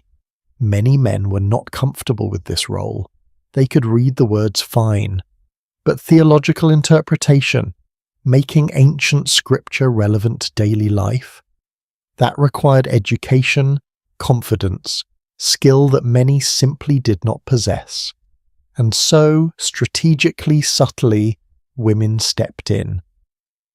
Watch how this happens. Father finishes reading and offers a brief comment. God provides for us as the shepherd provides for his sheep. True enough, but not particularly illuminating. Then Mother speaks. Her voice is gentle, deferential. "I was reading in Matthew Henry's commentary," she says, "and he suggested that this psalm was written when David was fleeing from Saul. So when it says, 'Yea, though I walk through the valley of the shadow of death,' David was literally in danger. The comfort was real because the threat was real. Now the passage has context. Now it has depth. And notice her strategy.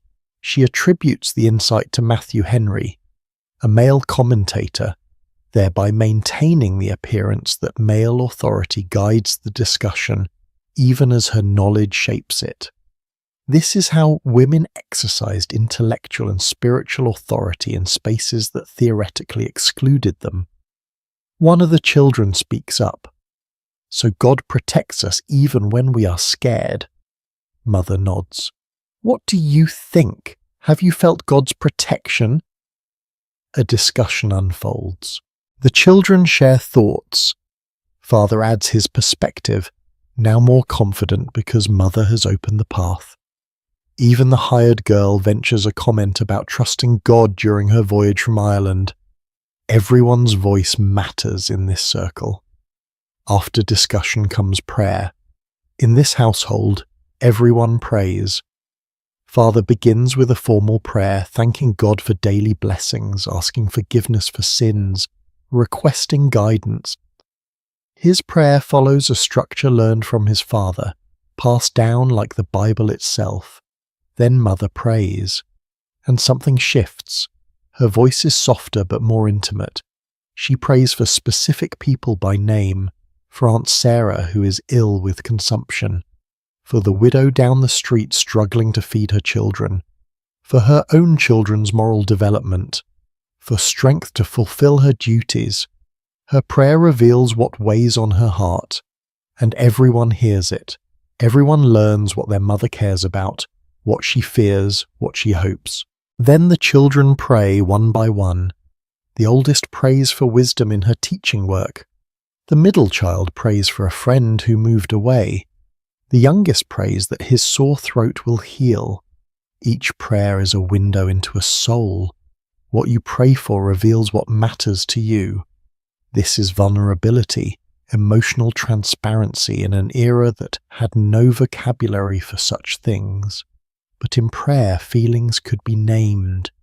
Needs could be voiced.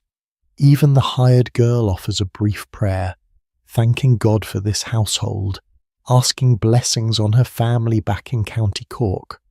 Her voice trembles. Mother catches her eye and nods. This moment of inclusion matters. It may be the only time in her long workday when she is treated as an equal. Now let me show you how this same ritual played out differently across different households, because the variations reveal truths about class, denomination, and power. In wealthy households, devotionals might be elaborate. Perhaps a hired chaplain would lead the service. Perhaps hymns would be sung with piano accompaniment. Perhaps servants would attend but sit separately, maintaining rigid class divisions, even in prayer. In working-class households, devotionals were compressed. A mother might read one verse while children prepared for bed. A quick prayer, perhaps one hymn if they knew it. The structure existed, the acknowledgement that God must be addressed before sleep, but adapted to lives with less time, less energy, less access to education. In Catholic homes, the ritual took different forms entirely. Evening prayers might centre on the rosary. The family would kneel, often on hard floors because suffering brought you closer to Christ, and move through decades of Hail Marys together. And here is something crucial. The mother often led these prayers. The rosary was considered particularly appropriate for women to lead, connected as it was to Mary, the mother of Jesus. So in Catholic households, you might see more overt female religious authority than in Protestant homes. The repetition, the rhythm, the tactile sensation of moving beads through your fingers, this created meditative space. You could process the day's troubles while your lips formed familiar words. In Quaker households, evening devotionals consisted entirely of silence. The family would gather and sit in complete quiet, waiting for the inner light to speak. Anyone could break the silence if moved by the Spirit. But often 30 or 40 minutes would pass without a word. just sitting together, just being present with each other and with God. Can you imagine a modern family sitting in silence for 40 minutes every evening? No phones, no television, no distractions, just silence and presence. The discipline required, the eventual peace discovered. And in enslaved households, this is absolutely crucial. Evening prayer took on revolutionary significance. In the secret prayer meeting in the hush harbour hidden in the woods after dark, enslaved people could speak truths that would get them killed in daylight. They could pray for freedom. They could pray for justice. They could pray for deliverance. They could articulate their full humanity in God's eyes, even as the world denied that humanity. The evening prayer meeting became resistance, hope, spiritual survival. And it was often women who organised these gatherings, who taught the spirituals, who held communities together through faith when everything else had been stripped away. Historians have documented this extensively. Elderly formerly enslaved people interviewed in the 1930s described these secret meetings in vivid detail. They would wait until the master's house went dark. They would slip away to predetermined locations. They would turn pots upside down, believing this would trap sound. Then they would pray and sing with fervour born of deep need, existential desperation. Prayer as survival, prayer as resistance, prayer as the one thing that could not be taken. Let me bring us back to that Boston parlour because I want you to understand the psychological function this ritual served. Evening devotionals created a boundary between day and night, between chaos and rest. It was a decompression chamber, a structured way to process the day through a spiritual lens. Something went wrong. Pray about it. Feeling anxious. Pray about it. Grateful for a blessing. Pray about it. The devotional became a framework for emotional processing in a world with no therapists, no counsellors, no mental health support. For women specifically, this mattered enormously. Women were expected to maintain emotional control during the day, to be pleasant, agreeable, serene, to suppress anger, frustration, fear. But in evening prayer, they could express what they truly felt. They could pray for strength to endure a difficult marriage. They could pray for a wayward child. They could pray for their own doubts. Because it was framed as prayer, emotion was acceptable. Tears during devotions were piety, not weakness. This gave women an outlet for all the feelings that had to be contained every other hour. Here is something surprising. The decline of family devotionals was noticed and lamented even in the late 1800s. Religious leaders wrote worried articles. They gave sermons emphasizing its importance. They blamed busyness, modern entertainment, declining faith. And they were partially right. The practice was declining. But what these mostly male leaders did not acknowledge was how much labour the practice required and who performed it. Because devotionals did not magically happen. Someone had to organise them. Someone had to gather the family, sometimes over objections. Someone had to maintain Bibles, choose readings, ensure consistency. Someone had to create the atmosphere of reverence, enforce quiet when children got restless, smooth over tensions, and that someone was almost always the mother. Another item on her endless list: maintain the home, manage the social calendar, prepare meals, raise children, and ensure the spiritual health and eternal salvation of the entire family. The weight of that. But many women valued this role despite its burden, because leading devotionals gave them authority. Real authority. It gave them voice on matters of morals and meaning. It gave them purpose beyond domestic labour. They were not merely cooking and cleaning. They were shepherding souls. They were building character. They were connecting their families to the divine. That meant something. That felt significant in a world that told women they were insignificant. Sarah Josepha Hale understood this. Editor of Godey's Ladies' Book, the most influential women's magazine of the 19th century, she wrote extensively about mothers as spiritual leaders of homes.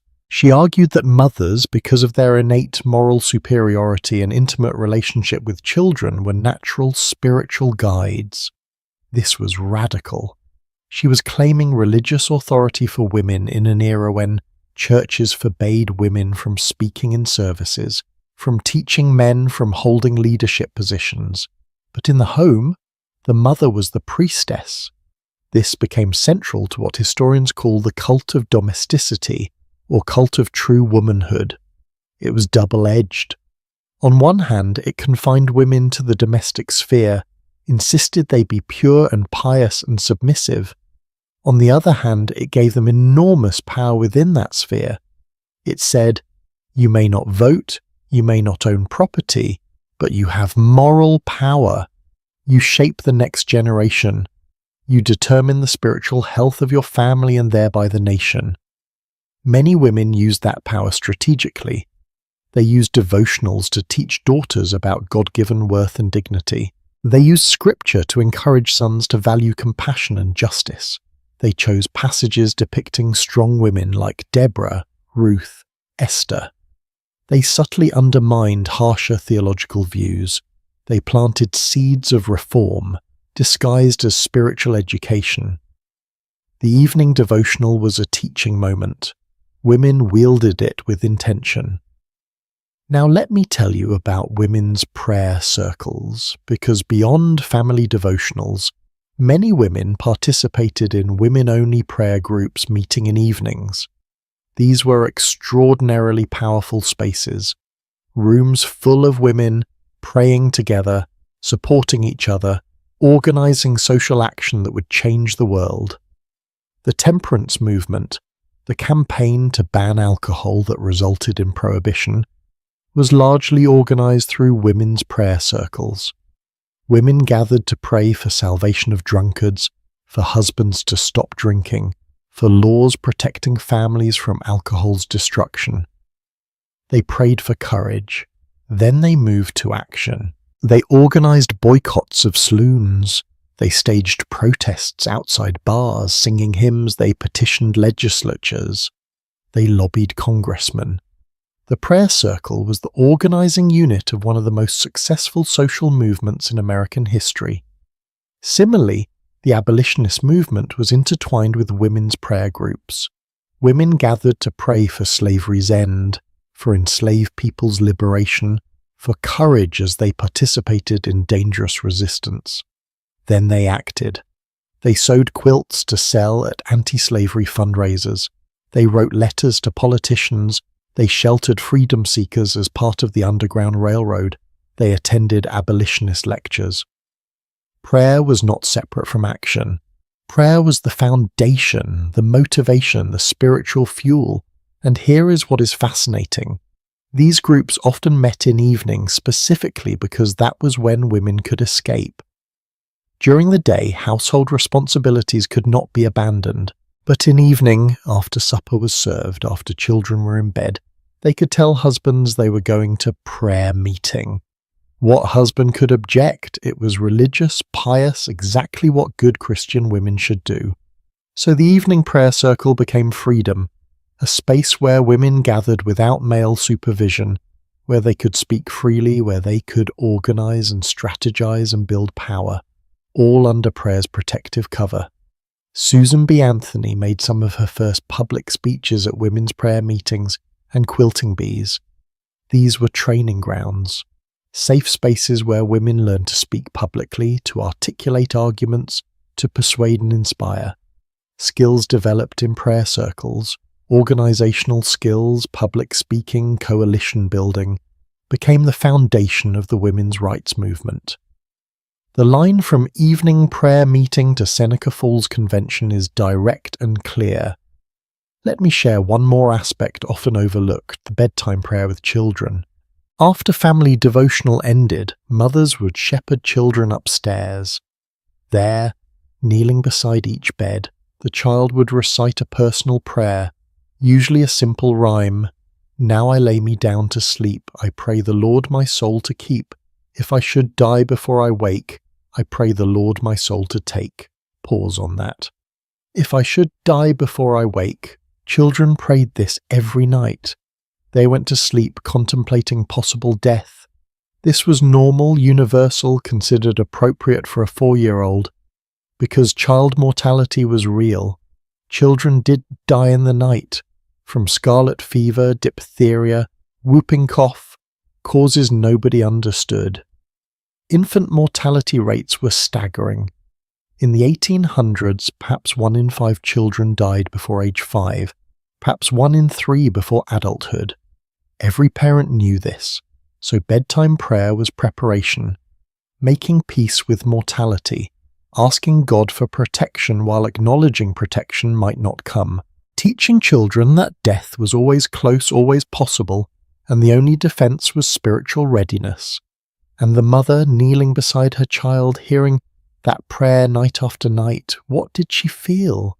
Relief each morning that child woke again? Constant low-grade anxiety? Exhausting vigilance? The emotional weight of parenting in an era of high child mortality is almost impossible to comprehend. But it was real, it were daily, and the bedtime prayer was where it lived, where it was acknowledged, where it was surrendered to God because nothing else could be done. Some mothers added their own prayers after the child's verse. They would pray over sleeping children, asking for health, safety, guidance. They would pray for wisdom to raise these souls well. They would pray for strength if the worst happened. These were private prayers whispered in darkened rooms, witnessed by no one except the child who was supposed to be asleep but often listened. Those children carried the memory of their mother's whispered prayers for the rest of their lives. Here is what you need to understand.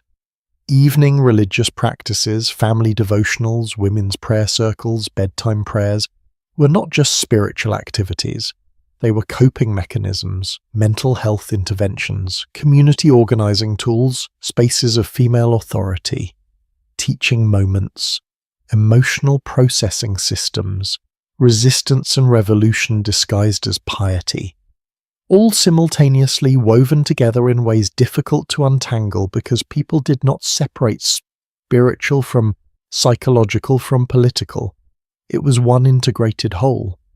When these practices declined throughout the 20th century, something profound was lost. Not necessarily faith.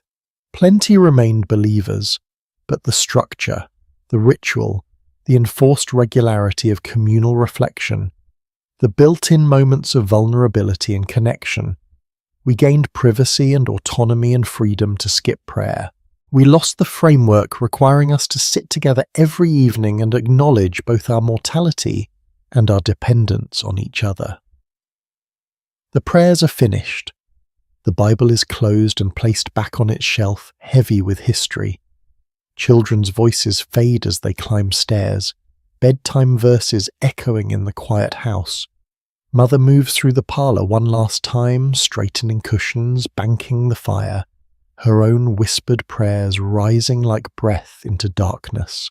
Prayers for strength, for wisdom, for grace to face whatever comes.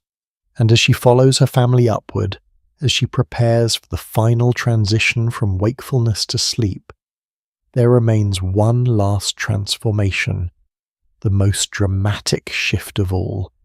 Because everything we have explored, the needlework, the reading, the games, the visiting, the prayer, all of it was public, witnessed, performed for family or society.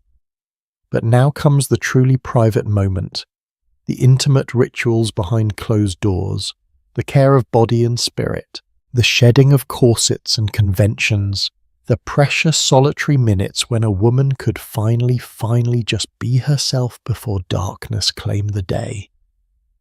The bedroom door closes with a soft click.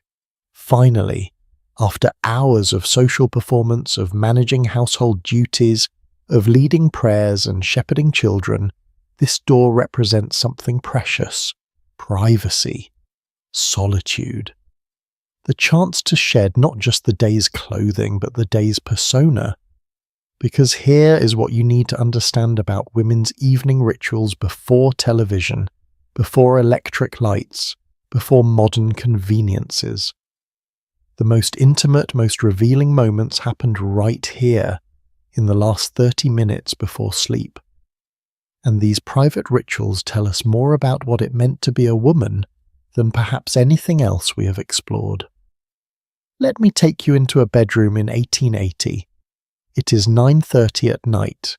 The house has quieted, children are asleep, the husband is perhaps reading downstairs or already in bed, and the woman stands before her mirror, candlelight flickering across her reflection, about to begin the elaborate process of preparing for sleep.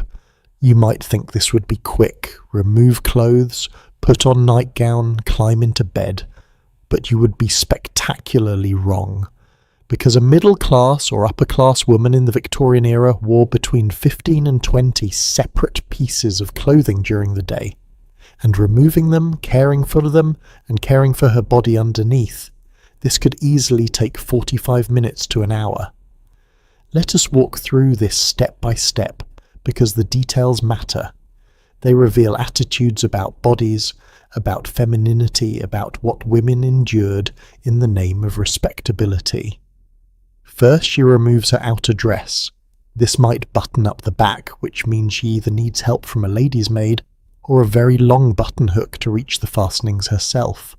The dress is heavy, perhaps 15 pounds of fabric, boning and trim. She carefully hangs it or lays it out to air. Dresses were not washed frequently.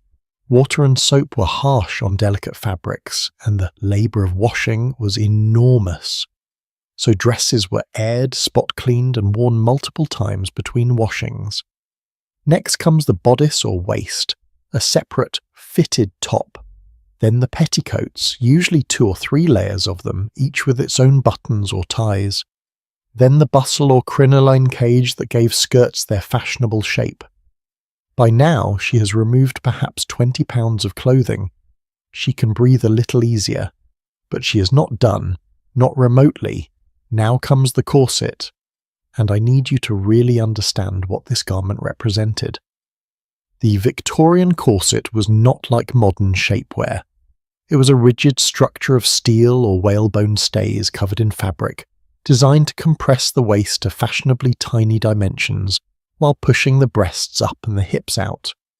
Women aimed for waists of 18 to 22 inches. To achieve this, they laced the corset brutally tight. Breathing was shallow, eating large meals was impossible, bending at the waist was difficult. And women wore these contraptions for 12 to 16 hours every single day. The process of removing a corset was both relief and vulnerability.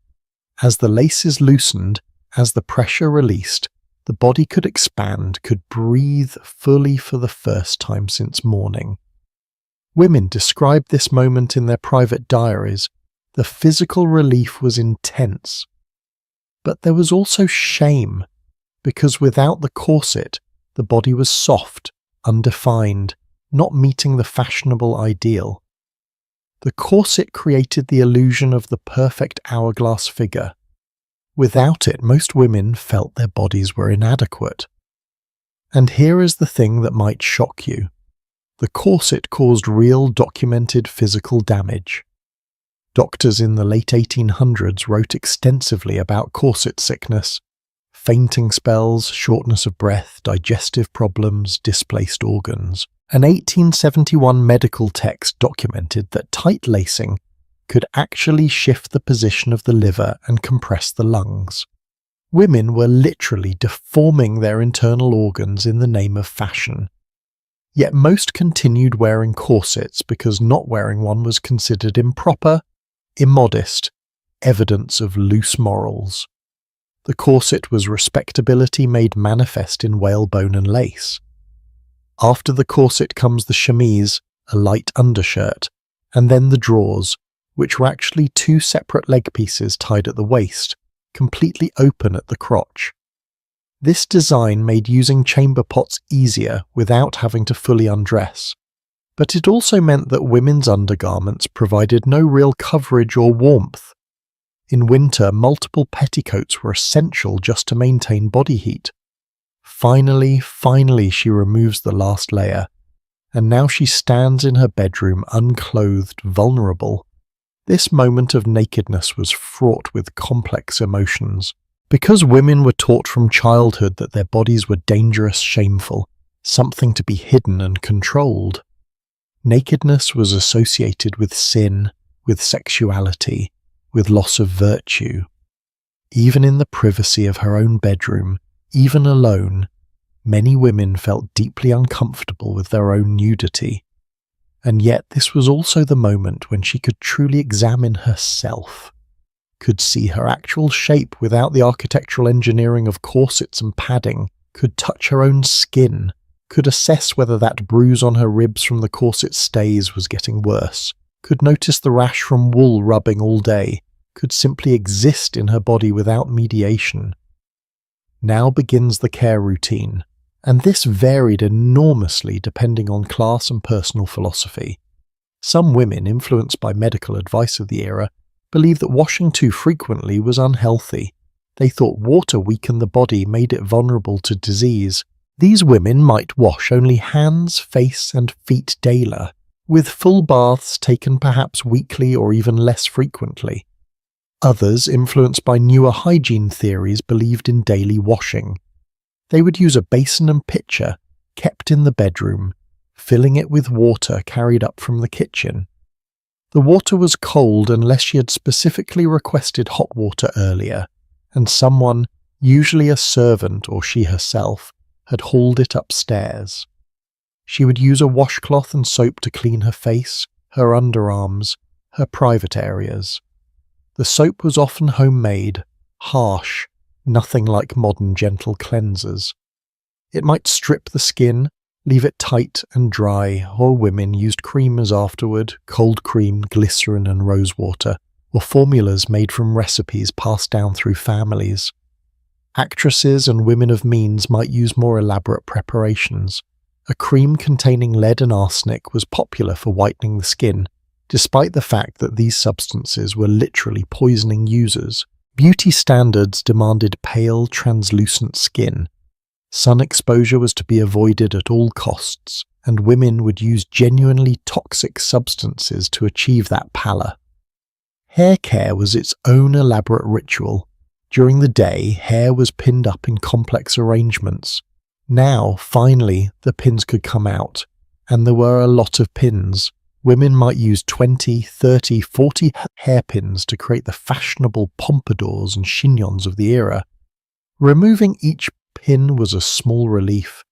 The weight of the hair, the tension on the scalp, this had been present all day. Now it could be released. Once unpinned, the hair tumbled down.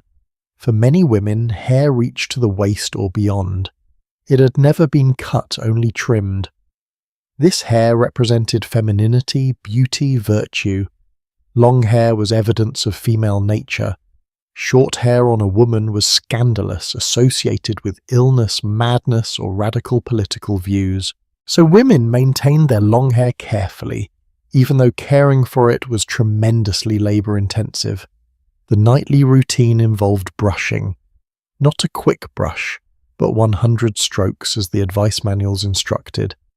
This distributed natural oils, removed tangles, stimulated the scalp.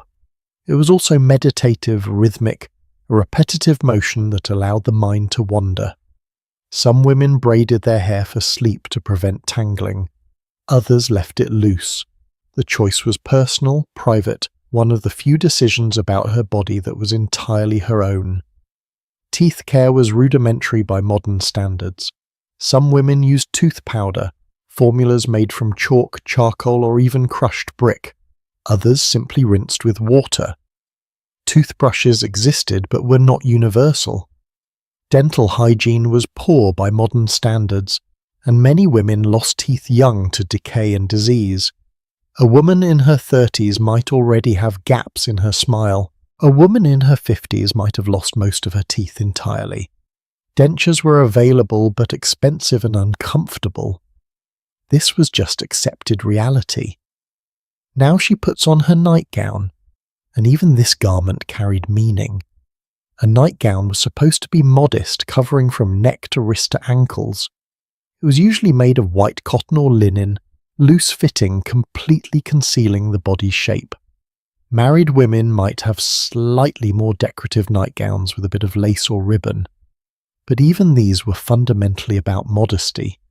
The female body, even in sleep, was supposed to be hidden, controlled, made decent. Some women, particularly older women or those in cold climates, also wore nightcaps. These kept the hair tidy and the head warm in unheated bedrooms. Yes, unheated. Because most bedrooms had no source of heat. The fire downstairs was allowed to die down at night. Bedrooms were often brutally cold in winter. Women would use warming pans, metal pans filled with hot coals that were run between the sheets to warm the bed before getting in. They would pile on quilts, sometimes 5 or 6 heavy quilts, creating enormous weight pressing down all night.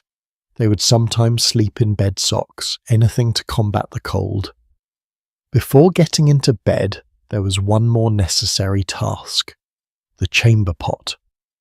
Because bathrooms as we know them did not exist in most homes. Indoor plumbing was rare until the late 1800s, and even then it was a luxury of the wealthy. Most people used chamber pots kept under the bed or in a cabinet. Women would use these before sleep, then cover them with a lid. In the morning, the contents would need to be carried downstairs and emptied into the privy or latrine. This was humiliating work, often assigned to the lowest-ranking servant. But in homes without servants, women did it themselves, just another unglamorous task in the endless cycle of domestic labour. Finally, she climbs into bed, and even this was different from our experience. Mattresses were stuffed with straw, horsehair, or feathers depending on wealth.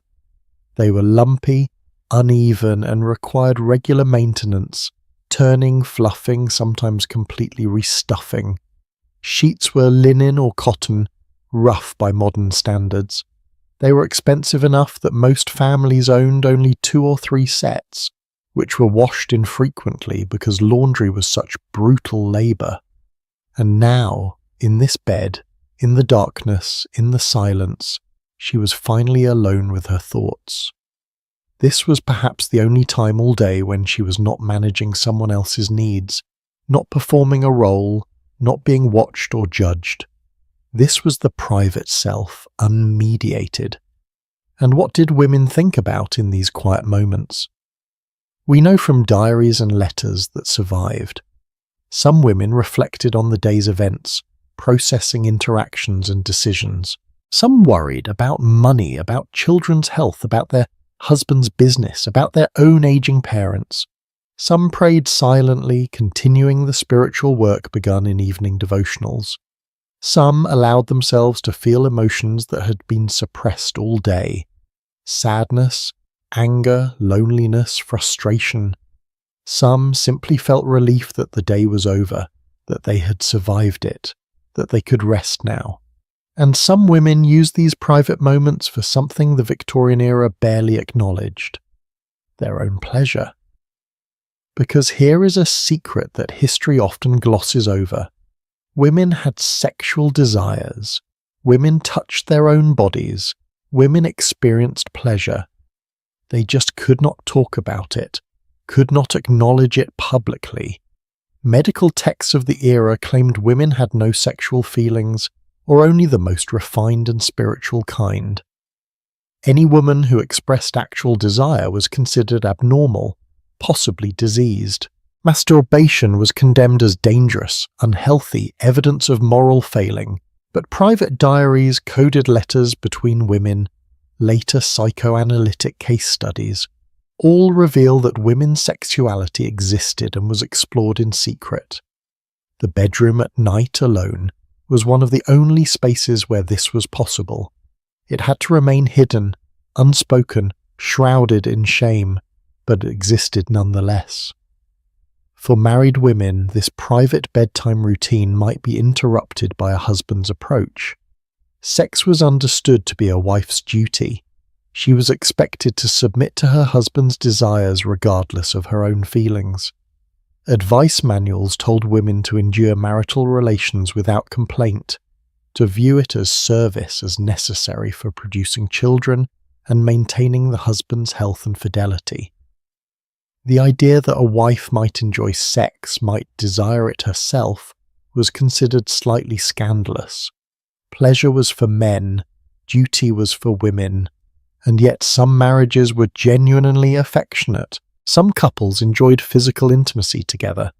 Some women experienced pleasure even within the restrictive framework of Victorian sexual morality, but they could not speak about it openly, could not compare experiences with other women, could not learn what was normal or possible. Sexual knowledge was deliberately kept from women to maintain their purity. Ignorance was equated with innocence, and women paid the price in confusion, pain, and misconnection. As sleep approaches, there is one more ritual many women observed, a moment of reflection, of mental accounting. Some women kept diaries and would write a final entry for the day. These diary entries are treasure troves for historians because they reveal inner lives that were otherwise invisible. Women wrote about their frustrations with limited opportunities, their intellectual ambitions that had no outlet, their complex feelings about marriage and motherhood, their friendships with other women that were often the most emotionally sustaining relationships in their lives. Reading these 19th century diaries is both heartbreaking and inspiring. Heartbreaking because you see brilliant, capable women confined by circumstances beyond their control. Inspiring because you see their resilience, their creativity in finding meaning and purpose despite constraints, their support of each other. These women were not passive victims. They were strategic actors, working within and sometimes against the systems that limited them. And then, finally, the candle is blown out. Darkness descends. The house settles into silence. And she sleeps, or tries to, because sleep was not always easy. Worry could keep her awake. Physical discomfort from the bed or the cold could prevent rest. Pregnancy, which for many women was a near constant state during their childbearing years, brought its own sleep disruptions. Nursing infants woke multiple times per night, and the mother was expected to tend them without help.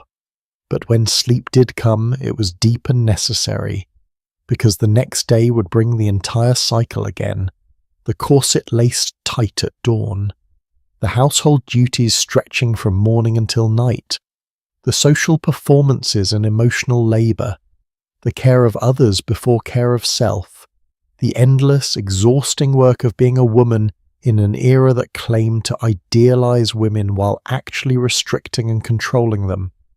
So what can we take from this journey through women's evening rituals? What does it tell us about our own time?